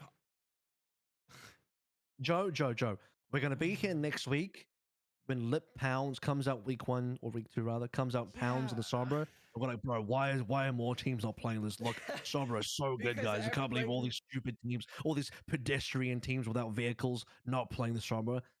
Fucking imagine walking on the sidewalk, losers. I think you can have like people that are like that excel at certain heroes that like others just don't, and you shouldn't force it. I feel like if that was actually if that happened, I feel like we'd almost see more Sombra in the West, and it would be even worse. All they do is just like chase each other's tails. There's like, oh yeah, that's some good shit. Oh, Lip Sombra, bro, Backbone. Hey, get this man on the Sombra, like. Just put him on May, please. Leave him on May. It's like Sombra and then Sombra at home. That is what that is. Sombra at home. No offense to Backbone or London, they look good. We'll get to you. Yeah, I wasn't talking about London specifically. I was talking about like every team that's not Shanghai. Yes, literally. Everybody not called Lip is Sombra at home at this point. Yes. I'm so over it already. Yiska, you like Dallas? Yeah. I'm talking about Dallas. I mean, I'm not sure if it's too concerning that they went 0-2 here. They're pretty much, given the rest of their schedule, pretty much locked in. I don't think, reasonably speaking, they're going to lose to Vancouver. They're very unlikely to lose to NYXL at this point. London, but at that point, you're at 7 wins and you're in, right? So I don't think they're sweating it too much. Maybe there's something to be said about seeding that they want to achieve, whatever, right? Like, at the end of the day, this is a team that, and I forgot, already has bonus points. They're already there. They're already at the threshold, right? So, can they compete? Can they bounce back enough to compete once we get there? I think they need to find themselves in this meta, right? Like, I think they just failed to create their usual identity. given the meta compositions. And honestly, like, as good as Edison looked on like Reaper, man, like this man, I hate to ride on this narrative and toot my own horn, but like, unfortunately, what I thought would happen happens, where like he lives in a locker now, right? Yeah. So, yeah, I don't know. It's Bro, yeah. He lives in a locker in the project be real, player. guys. It's still Let me be real, great. guys. I'm gonna say something a little bit offensive here, Mhm. but being and looking good on Reaper and saying like I'm good on Reaper is like saying someone looks good on Mercy. It's just like, okay, really, Yeah. that's cool. Enjoy that. Have fun with that. You're very good at the game if you're good on. Yeah. Guys, I'm really good. That's like saying, oh, I look good on 2016 Symmetra that locks onto targets. Yeah. I mean, oh, such a good Symmetra. Oh wow, such skill. Dude, my Symmetra kind of cracked. Mhm. Kind of quirk. It's kind of quirky. Oh, my top turret. Loaded with the sauce. Woo! My top turret is among the best top turrets. Yo, everybody's saying this. That top turret I smack, I'm just one of the best top players. It's gotta be said. It's gotta be said. Building speed, bro. I animation cancel so I can build faster, bro. Crank that 90. I just don't think it's a real compliment. I think saying someone's good on Reaper is like saying they're bad at the game. Like at that point, it's like, oh, okay, it's like a backhanded compliment. It's like being in the Tour de Force and saying like this guy's really good on the tricycle with the training wheels. He's really good at that. Congrats, dude. Like, have fun with that. Like, Yeah. it's such a non thing. It's like you can't even say. And he looks good too. Like what's crazy to think about is like, yeah, he looked good when Hanbin literally dumped every single resource they could into him to like hit the taunt key and then ghost away. Like, sick. Like he did his job. Apparently that's good enough. I'm not saying that Reaper doesn't take skill. I just don't think it's. Yeah, it's not like the highest form of skill expression in Overwatch. Do not even begin to compare Reaper to like pretty much any other DPS on the DPS roster in terms of like skill expression and like mechanical requirement. Yeah, yeah. Like, that's definitely true, yeah. You can't even go there. Like that's why I'm like, saying, oh yeah, but he was so good on the Reaper, it's like it's a non-talking point, brothers. That's a non-talking point. You can't even go there. Is it spicy to say that if that's your best thing? Is it spicy to say that Mercy probably has more skill expression? Because Reaper, you still have to aim on Reaper, so you got to give him that. I mean, yeah, aim in like while standing very close to attack. while 70% of your entire monitor is your target. Yeah, that's still more entertaining than left clicking on a target and then just turning your monitor off. So there is that. Yeah. Cool. I saw that thing, by the way. There was some article which came out recently that was like, Aaron Keller, Overwatch 2 developers. They say they want to make more heroes like Mercy on the heal. I'm like, I'm just like, if you could just like, what? I don't believe. Okay, maybe this is a tangent, and maybe you can cut me off if like this isn't actually all that interesting. But like, can you like not use Mercy there? I feel like Mercy has like such bad optics. If you just remove Mercy from that sentence, is that like not a little bit more palatable? Yeah. Or you just have like low skill ceilings. What would you want to put in there then? You just want to say low skill. It's not low skill ceiling, by the way. It's low skill floor. Sure. To be correct about what we're talking about. That's fair. Low skill. Like they're more interested in developing more low skill floor heroes. Like, I don't know. I think that's fine. That still doesn't. No, that still doesn't jive with me. I still don't do that. What we're saying basically is that they would like to stop developing any vehicles and just allow more heroes to walk on the sidewalk is what they're looking for. It's very pedestrian of you. More pedestrian heroes. Fuck that. Give me some Ferraris and Lamborghinis. Can we get off the fucking sidewalk? Please, let's just get off the sidewalk. My goodness, it's pissing me off. I only want exotic vehicles in this game. I only want to play the exotic cars. Don't fucking give me anything else, or I'm pissed. Can we have exotic cars that aren't like inherently tethered to aim? Is that a thing? So you want a self-driving car, no steering wheel? Is that what you're saying, Joe? Kind of. Because that's kind of what I'm hearing. That sounds like Winston to me. Yes. Good decent enough example. Yeah. I want them to remove Winston's left click, and now the right click is the only thing you can use. But the right click actually does it's pretty comparable damage. You can only hit people. Okay. Anyway, so any final notes on the Dallas Fuel? Because I think they're on the border of getting to be a little woeful. We'll see what week 2 looks like. Oh, come on, bro. I mean, this Florida game, boys, I don't know. Bro. Are you telling me you're not pred in Florida? Joe's getting crazy. He's getting loopy. He's about to pred Paris beating Dallas. I'm a corked up boy with a little bit of swag who's may or may not be good with the sauce. He's sitting there like, yo, guys, Paris just beat New York. I think they're about to beat Dallas. You now need to drop Orange Justice on them. Come on, get up. Do it. I would love to sit and practice that because I think that shit's so funny. Who did Dallas play next? Mayhem, Vancouver, NYXL, and who? One more team? London. That London game could be spicy. At London, no, actually, it won't be. No. The problem is by that time they got back, right? Like if it was the next one. Will they though? Yeah, no, they will. He doesn't know the laws of Dallas Fuel yet. He has forgotten.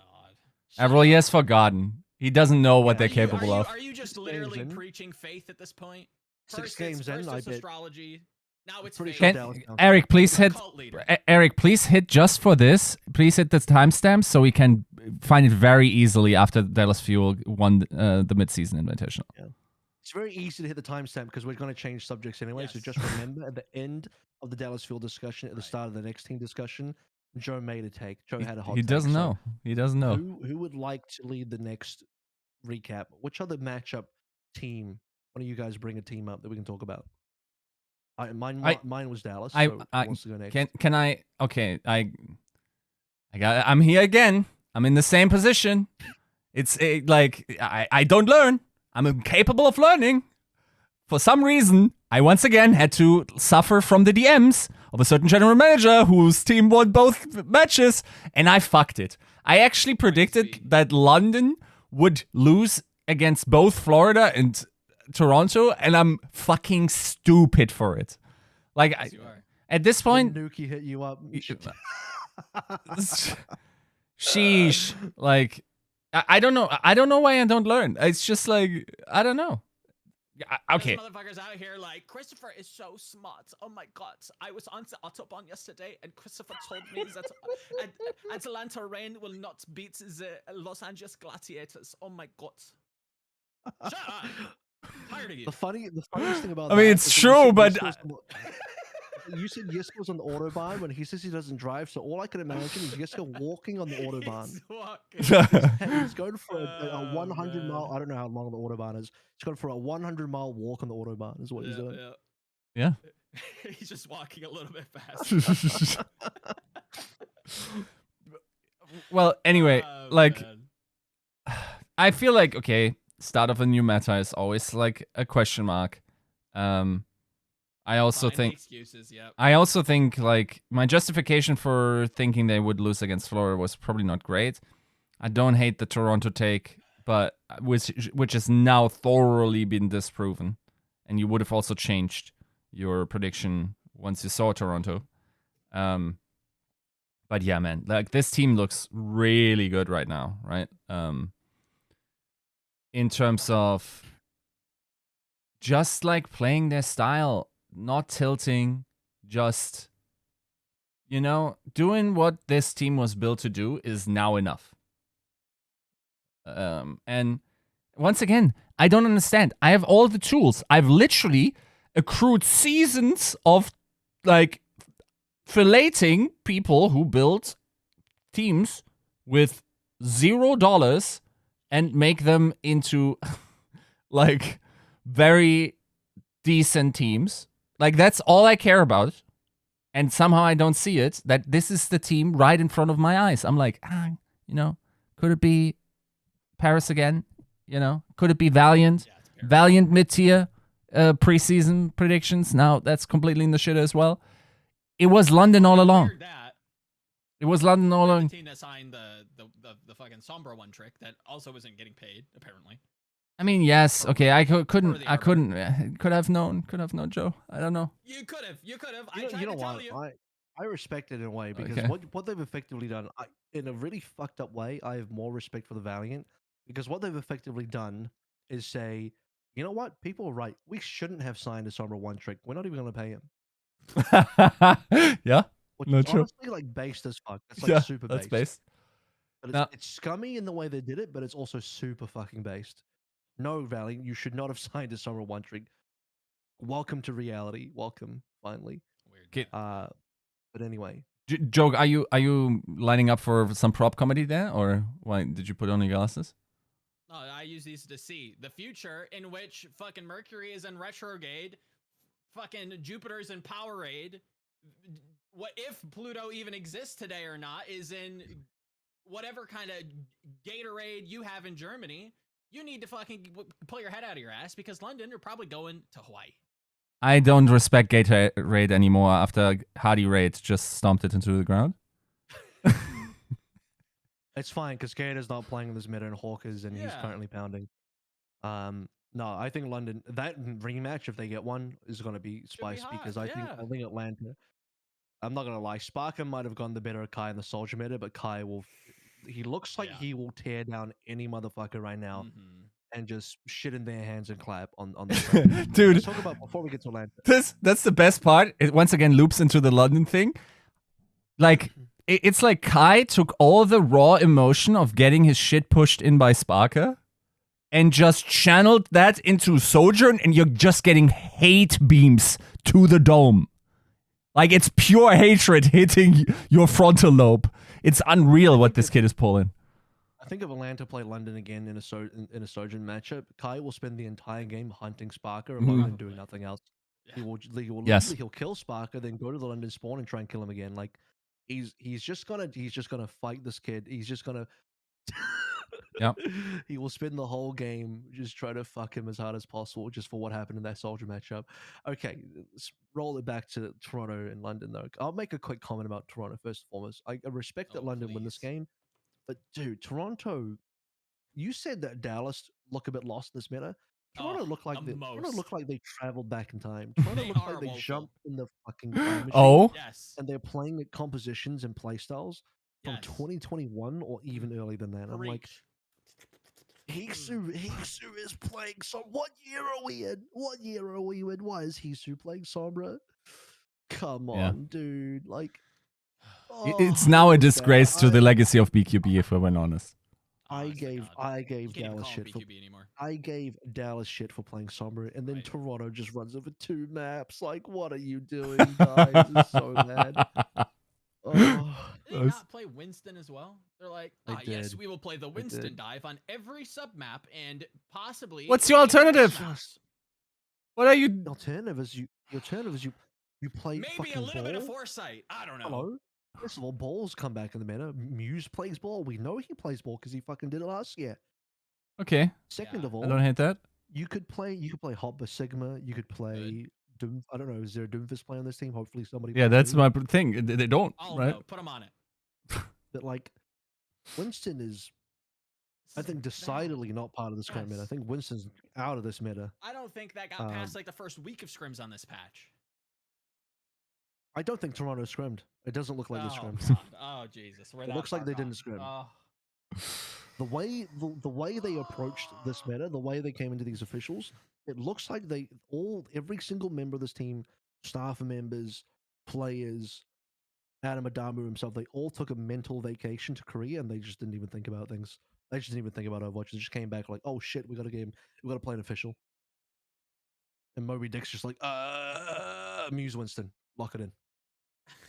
I expected more from Moby Dick. I expected a lot more. I don't know, man. Yeah, like I can. KDG wouldn't have done this. That's a lie. No, KDG wouldn't have done this as a meme. I like am charitable to the idea that like maybe that's the case. Maybe like we're just resetting the mentals. We're just gonna put everybody on their best heroes. This is, you know, maybe we're already writing this off and we're just gonna try. What is this, Joe? What is this Clockwork Vendetta? We're gonna put everyone on their best heroes. We're gonna play a little bit of fucking Torb and Junkrat because that's our best heroes. We're gonna play some fucking one trick May and shit. We're gonna put everyone on our best heroes. What is this? Clockwork? How else do you explain this? This doesn't seem reasonable. This seems like memes. Bro, I felt like this match was the ultimate DP like take play redemption. You know how we were like, why are you not playing some Reinhardt, bro? And it's like, that's why you're not playing some Reinhardt last season, bro. Like that man got just shit pushed in by Hardy. Holy fuck. Like, okay, everyone would. Everyone would. Most Let's not people pretend would. that was special. Let's not pretend Muse had any chance. Everyone Jesus would. Christ, that's like, that was, yeah. I don't know. And my brain's trying to avoid obvious dominatrix references here, so bear with me as I've. We get it. Yes, because that was very German of you. It's very German of you to move into that area of your brain. Yeah, honestly, I'm trying to fight my impulses so much here. It's just you're messing with my national identity. Please stop. But I think this like orbits around my biggest issue with Toronto is like, yeah, you're gonna have these holes. Like if you can't play Rhine, or I mean, I think this is also a little bit wider than that. But like, I don't know, is Muse what you really want to bank your season on? I don't know. The fact that they didn't try any Hot Sigma is just so weird to me. Like, yeah, that's weird. That's very weird. Did they not scrim that? They just like decided like, oh yeah, well, Muse's Wrecking Ball isn't as good as his Winston, and Winston is like kind of bad Wrecking Ball, so we'll just like make up the difference with Muse's skill on Winston. The other thing is, I don't think Genji's weak, right? Am I wrong? Genji's not weak, right? So why are they just not playing some more Finale Genji at minimum? I'm not saying that would have been the answer, but it's like, even if you wanted to play Dive, I don't even think they were playing the best version of Dive. Yeah. Am I crazy? No. No Tracer, no Genji, no Sojourn, which is actually pretty reasonable in the Dive. Not just replacing the Soldier 1-to-1. Mm-hmm. Like, how is Echo Sombra the answer? How is that the? Yeah. That's what we're landing on. What? We're gonna get those fat EMPs, you know? Yeah, you're gonna hack Landon, then EMP him, and then he'll just use his transcendence anyway, like nothing fucking happened. I feel like it was this match where like Hisu hacked somebody and EMP'd them, and they still lost the fight. Like they couldn't kill the 2-second window. Because hack and EMP are fucking worthless. I agree. Literal worthless ultimates and new abilities. So bad. Yeah. I will still never forgive the pros for hyping up Summer and talking about how broken she is and all this kind of bullshit. And then we get to the actual season, and she is literally the most dog shit hero on the roster. Okay, not as bad as Junkrat or Roadhog. They're close. Not that far off. Same tier. Same tier of bad. Okay. And the pros explain the mass delusion like, though. Oh my god, this is so OP here. I'm like, no, bro. You're just wrong. This hero is bad. Why is everyone and their mother then playing that shit? Like, what's this mass delusion going on right now? I don't know. I don't think everyone is playing that shit. I think the teams that have a bad read on the meta are playing this shit. Yeah. A lot of the dive teams. I mean, Shock did play a little bit of it, if memory serves, which I'm still like scratching my head. I think so on Control, like opening Control on one of the games that they played. I think it's a reasonable opportunity to fuck ball timings and Doom timings. Yeah. If that's the direction you want to go in. But versus a Sigma team, a Ryan team, doesn't do anything for you. Oh. Like, unless you were trying to like really fuck around with, I don't know, again, cooldown timings on specific heroes like that, you have no other value. Yep. Just simply doesn't bring other value to the team. You're basically playing her like a bad Tracer, like a much worse Tracer is what it is. So that aside, you know, my greater point is, now that I spent a bunch of time talking about Toronto, we should be talking about London. I'll talk about both teams. My greater point is, I'm not sure that in this particular matchup, London got significantly pushed enough. I don't think London would really challenge this game, so I don't know if I can use this game to evaluate London. I'd rather use the Florida game because I felt that was a close game, went the distance, very competitive.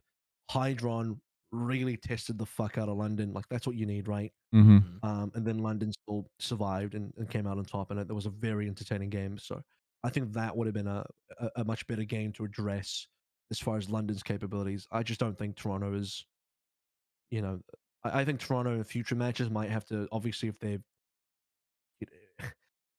if they're at all thinking about how to improve, they need to move away from that Winston match composition ASAP. So thoughts on Florida London matchup? To reiterate your point, I thought Hydron looked fantastic. I think he's going to continue to look fantastic. Probably one of the other, well, I'd say he's probably like number 2 in NA in terms of like Sojourn players, right? I don't think that that's like that hot to say. Yeah, I think it's very clearly Kai out in front by a long shot. Boys, like he's out there. Like these stats are ridiculous. Check out the grab bag on the Overwatch League website. Like it's not close. But I think both, Hydron and Sparker looked pretty impressive. It was fun to see this hero, obviously new hero. It's really, really exciting to see. I can't wait for people to see this on LAN. I think the crowd's going to erupt with all the flicks and the picks. Like, it's an exciting time to be an Overwatch fan, I think. And this match in particular felt like it kind of came down to like, could they get value with Backbone? And if they could, they tended to succeed. I think if memory serves, they played a little bit of Sombra, which I was would constantly who did roll my eyes sign? at. London, I believe. I think Backbone played it. But I think the biggest benefactor of this for London has kind of been Poco, not because like he has like a way into the meta, but like his hero pool, along with like him kind of being shoulder to shoulder with Shax, like in these more dive centric maps. And that's not even necessarily fair to say as I'm rewatching Dorado on my second monitor. Like, I think that style, like their second look has gotten improved by having Poco in, allowing him to kind of play on these escort maps, whether it be the Diva, whether it be the Sigma. And Shax should be able to play within that well. Sparker looks fantastic on the Sojourn. I think London is going to be a problem. And to Florida's credit, like, I think they have room to grow as well. I think Checkmate, much in the same way that Shax should improve. I think someone still consistently is proving why he's probably deserving of a Rookie of the Year, at least nomination. Everybody looks good. RuPaul looks great. His debut, so far so good. Probably will look better in week 2. Obviously, nerves and stuff, but yeah, I think 2 teams, like close game 5, should be 2 teams to kind of keep your eyes on. Do we trust this Diva pick yet? I'm still not convinced by the Diva, generally speaking, but I'm willing to be open-minded enough to consider that there could be something there that I'm not seeing. Now, I don't look at this from a perspective of like, no, Christopher has the correct meta read, Diva's the hero you got to play. I think it's just that this is what Poco's hero pool looks like. Yeah. Sigma, Zarya, Diva, choose one. Mm-hmm. Right? This is not, oh, Diva is very, very meta and you should play her. It's like, well, I can't play other heroes than these 3 that I've listed. I think, maybe I'm wrong, but I can't play, I'm not going to play I don't have Doom or Ball, apparently, or other heroes. So it's got to be this. So if I can't play the Sigma in this minute, it's got to be the Diva. Yep.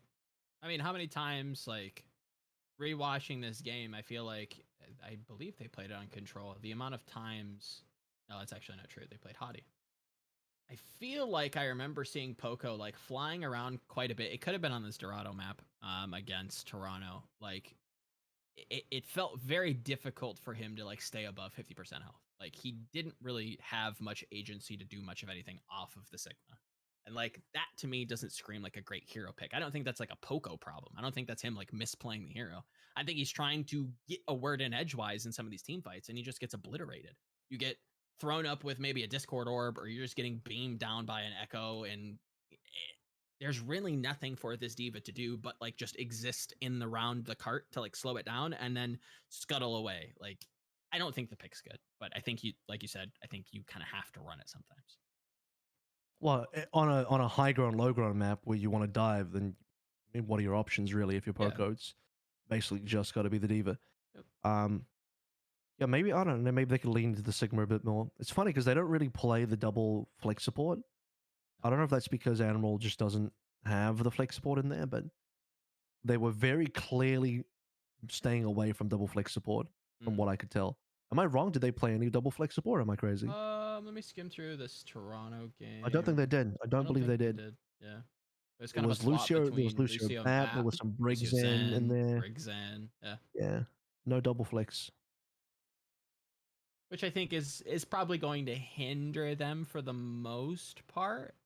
I think it's fine, but yeah, it's probably not like ideal.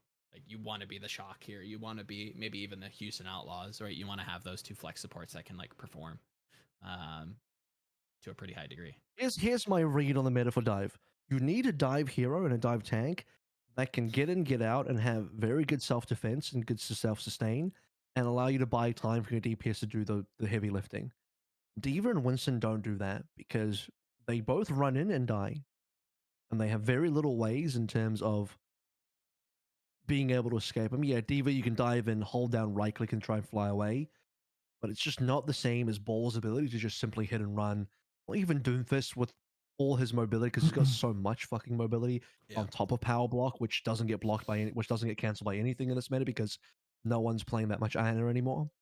So yeah, D.Va is just like a worse version of all that, surely. So that's why I'm kind of not buying it currently. But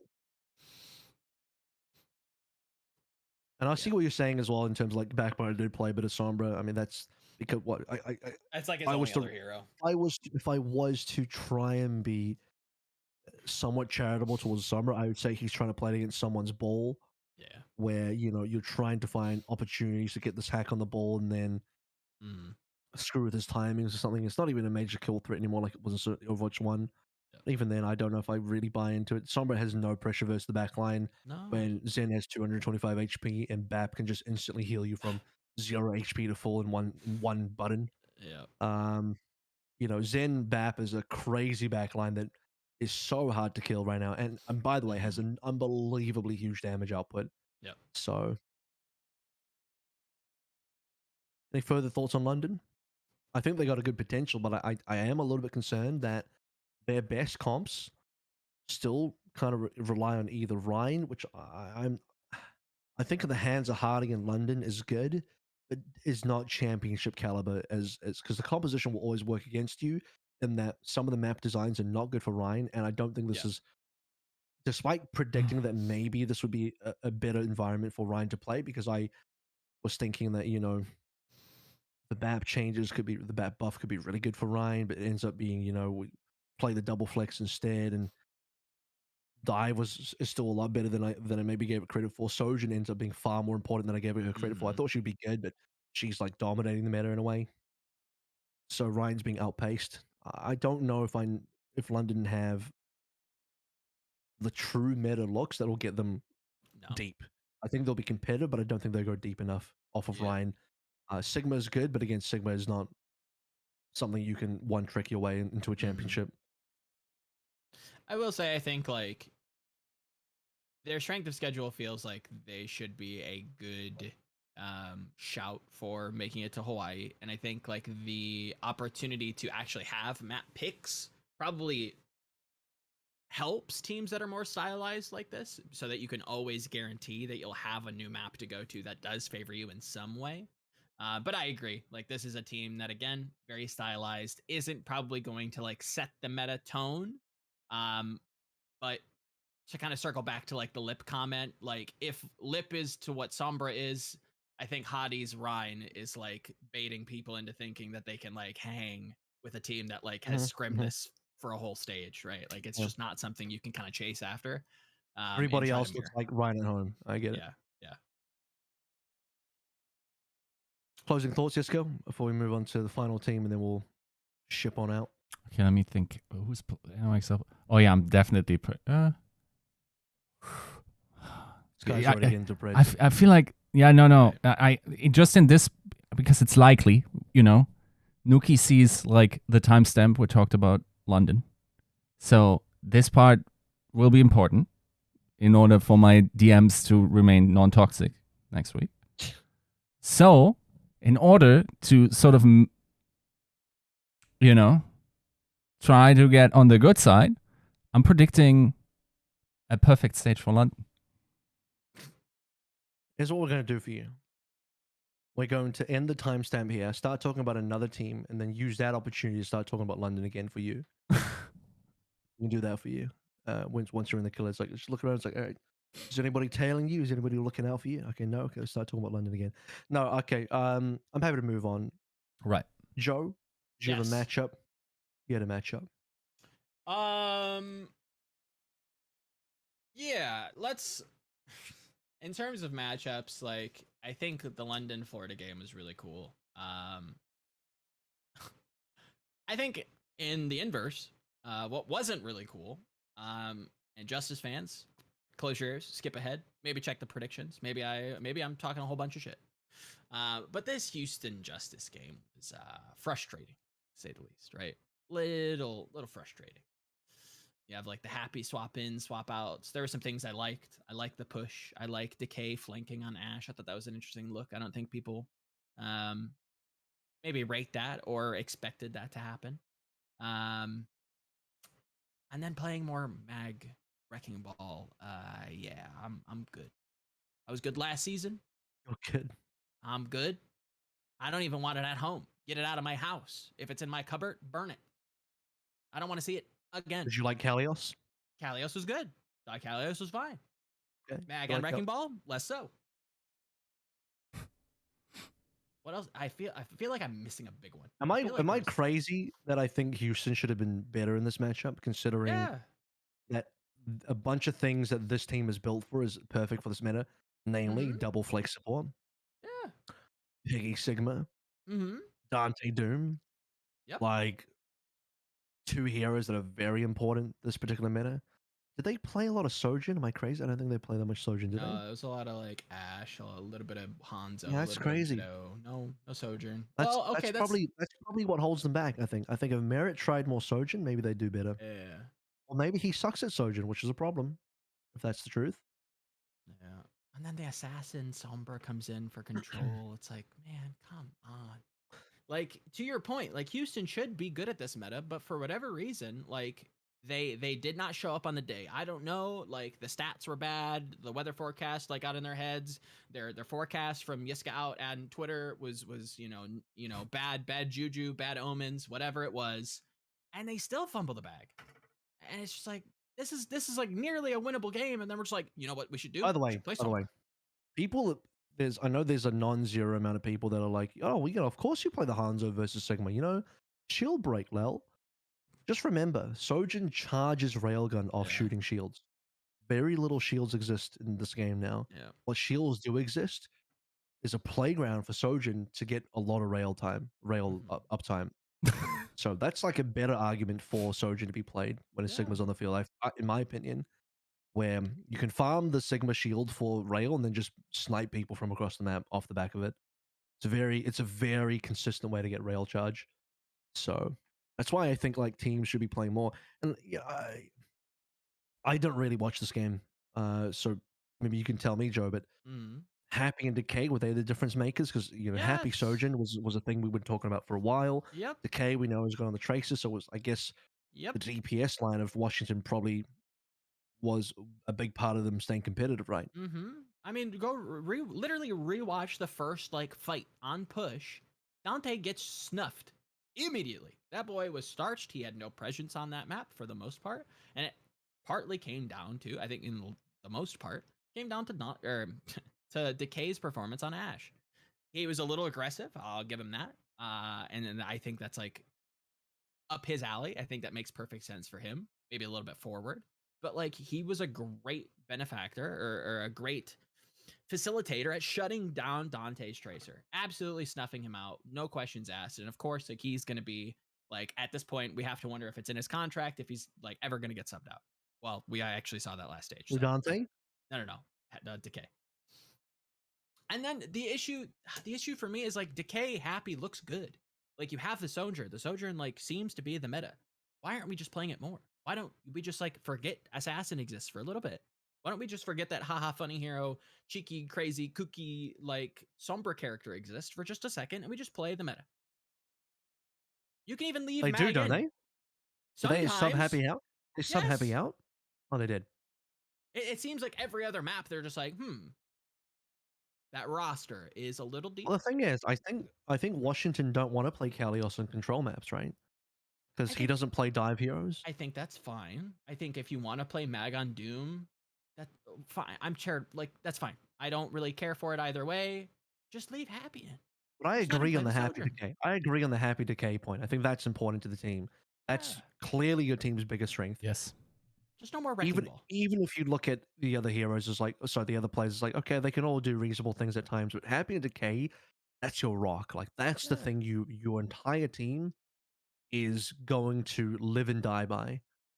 Happy and Decay duo. That's got to be it. So, if nothing else, I think that I can agree with. I can see why Washington went for Mag on control maps because I don't think they want to do the poker thing where they're stuck on Diva. Sure. So it's understandable. Like I rate it. I understand why they play Mag there.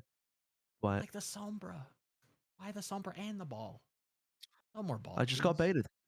Ball's fine. I think Ball's good in this meta for specific maps. I think the hero's fine. I think Mag on that hero is not fine. But just put him on Doom. So what's he gonna play? How good is his Doom? I actually don't know how good I think his it's Doom better is. than his ball. Okay. All right. And no more Sombra. Until Lit plays and everyone gets baited. I'm a man of So, like, let me get this straight. Is this a Justice conversation or an Outlaws conversation? Which team are we? Both teams in general are very confusing to me.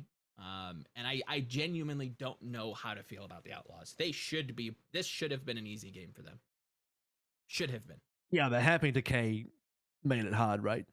It feels like it, but I don't know that, like, and maybe this is Merit not being more comfortable on the Sombra, or I mean on the Sojourn. He's definitely not comfortable on the Sombra, I'll tell you that. Nope. Like Pelican is fine. I think like his Tracer's like never been his like the shining point of his hero pool, but like it does the job.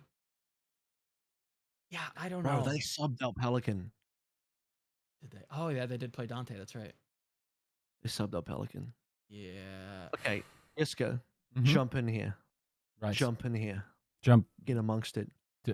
And talk about what specifically? Talk about London. This is the opportunity. Nuki's gone now. There you go. They're not winning against Dallas. But okay, they're winning now against talk about Justice. Washington. Now talk about Washington and Houston. Okay. London, Washington will be a scary game for Washington. I believe that. Oh shit. London's a decent team. That's in 2 weeks. That's not next week. But okay, so let's see. Justice. Bro, they gotta watch out, right? Like that they are not missing midseason. This is the London game might even be make or break. They had 5 points and they're playing Toronto. London's on 5 points. Yeah, they're playing Toronto, Gladiators, London, and even Vancouver is not a gimme at this point, I think. As crazy as that sounds, it's true. I think D-Pay's Vancouver already looks monumentally better. Yeah, for sure. Does Vancouver play Toronto? I want to see that ASAP. Oh, I think that's winnable. I think that's actually winnable for Vancouver. It is winnable. Oh, they're not. Oh, that would have been so good. Man. Yeah. So Toronto play. Yeah, okay. Whatever. I want one of you guys to be bold and brave enough to pred Vancouver versus Dallas. No, nah. Who show me the third testicle? Who has the third testicle? I mean, at that, yes, like I would have had to sleep 3 years in the Chernobyl site in order to develop 3 testicles and the brain deficiencies in order for me to have that take at this point. Now, of course, this is going to come back and it's going to happen. And I'll have to live in Chernobyl for the rest of my life. I already know I jinxed it now, but yeah, very unlikely to happen. Now, Houston and Justice, though. Yeah. Justice, once again, I don't know, like I don't really know what I do put it down to, man. Like once again they showed like a pretty good base setup at the start of the season, and now we're swimming again a little bit right here, right? Like what's going on there? And like they gotta get their shit together, man. It's so frustrating because they have Mag did play Doom. I know. And that's what's confusing. It's like everything that he said about his Doom seems like he's very confident in it. I would guess that the team's probably confident in it if they're going to play it. So why the fuck are you playing Wrecking Ball? A hero that he has never performed well on. Because Wrecking Ball's good in the meta. That's legitimately the reason. What else do you want to know? That's the real reason. I don't understand why everybody's just baited by like, yes, good hero. Can my player play good hero? No, play it anyways. Sick. By the way, can I ask? Some people while we were in Watch Party, and I don't understand that take, but some people have said Sombra is good into Wrecking Ball. Like good for 1 second. Is that not the case? It's like I'm fighting Mike Tyson, and for 1 second, every 8 seconds, he's not allowed to punch back. But all the other seconds, he is very much allowed to push my shit in. Is that not how it works? In those 1 second, Yiska. We just win in that 1 second. But I got no punch. Like, Mike Tyson will just, go like this. Well, if he punches us, then we misplayed. We just have to play better. Bro. I don't understand. I don't... Oh, man. So, yeah, I don't know. Like, that entire spiel there doesn't make sense to me. But what do I know? Like, you're not bursting a Wrecking Ball surely in that 1 second window, right? Like, you're not... Hell no. Wrecking Ball 700 HP. Instantly escapes and uses the fucking shield button, presses the shield button, then runs away instantly after 1 second hack is gone. So even if you push through most of 700 HP, he just heals up a chunk of it and then runs away. You can't catch him. Yeah. Also, Mira did play Sojourn. He just didn't play it on the other maps. He only played on the last map. What's going on? I don't know. Weirdo. That's why I highlight this game. It's just like confusing all around. Where it's like we're seeing Ashe on maps that's like kind of weird. Where it's like, okay, Oasis like theoretically makes a little bit of sense, but it seems like it's a pretty fast-paced like map. Like you want to be like maybe diving around. You want to be playing the Doomfist on most of these maps. Why are we I don't necessarily hate the Assassin Sombra into Dante Doom because they're trying to give Mag a much cleaner matchup in terms of his Doom isn't going to get badly affected, but Washington can just kind of fuck around with Dante's. That being said, Eris did play the Ana, which can mess with Mag, so I don't know. That's a little something there. I don't know. It's an interesting take from Justice in terms of how they want to play this. So they're just trying to play like a hard dive with Sombra Tracer, even though only one of those heroes does something. Does an assassin play Genji? Literally just play Genji. He does. He actually does. Just fucking all in with Genji. No, I don't think teams are comfortable playing Genji without Ana. I guess. I mean, you have packs though with Break. Is that like not enough? I don't know. No, they don't think it's enough. I don't think teams are comfortable without the Ana. They don't think the packs are enough. No, to answer your question. Okay. Nope. Is that it? Think so. Comments? Any other teams you want to name drop? We good? Shout out to Kai. Shout out to Proper. By the way, talked about Kai very early on. Pre-season, mentioned that he was the best Sombra. Yeah. Sombra, Sojourn. Yeah. Boom, best Sojourn. Yeah. Fucking told you all. Yeah. And of course, no one will credit me for saying it first, but fuck these guys stealing my credit. Give me my deserved clout for printing this shit first, for saying this shit first. Yeah. So saw that thing on Reddit where it's like, oh man, let me collate all the different comments from people saying Kai was good at Sojourn. Left me out. Just fucking left me out. Fuck you. Never get my due credit. I never get my due credit for things like this. Fucking annoying. Really annoying. Yeah, feel that. It's like I actually invented the light bulb, but then Edison took credit. It's like, fuck that guy. Never get my due credit. Edison wouldn't be able to, right? Can't even play Reaper well. Anyway,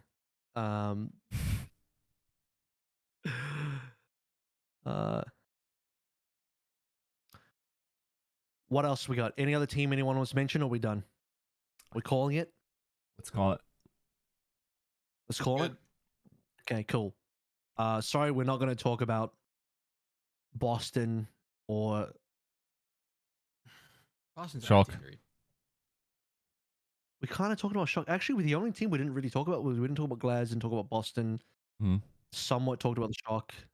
Glads beat up on Vancouver and Paris. Lost over Paris. Lost over Vancouver. Mainly focusing on teams that still have a shot in I think the midseason.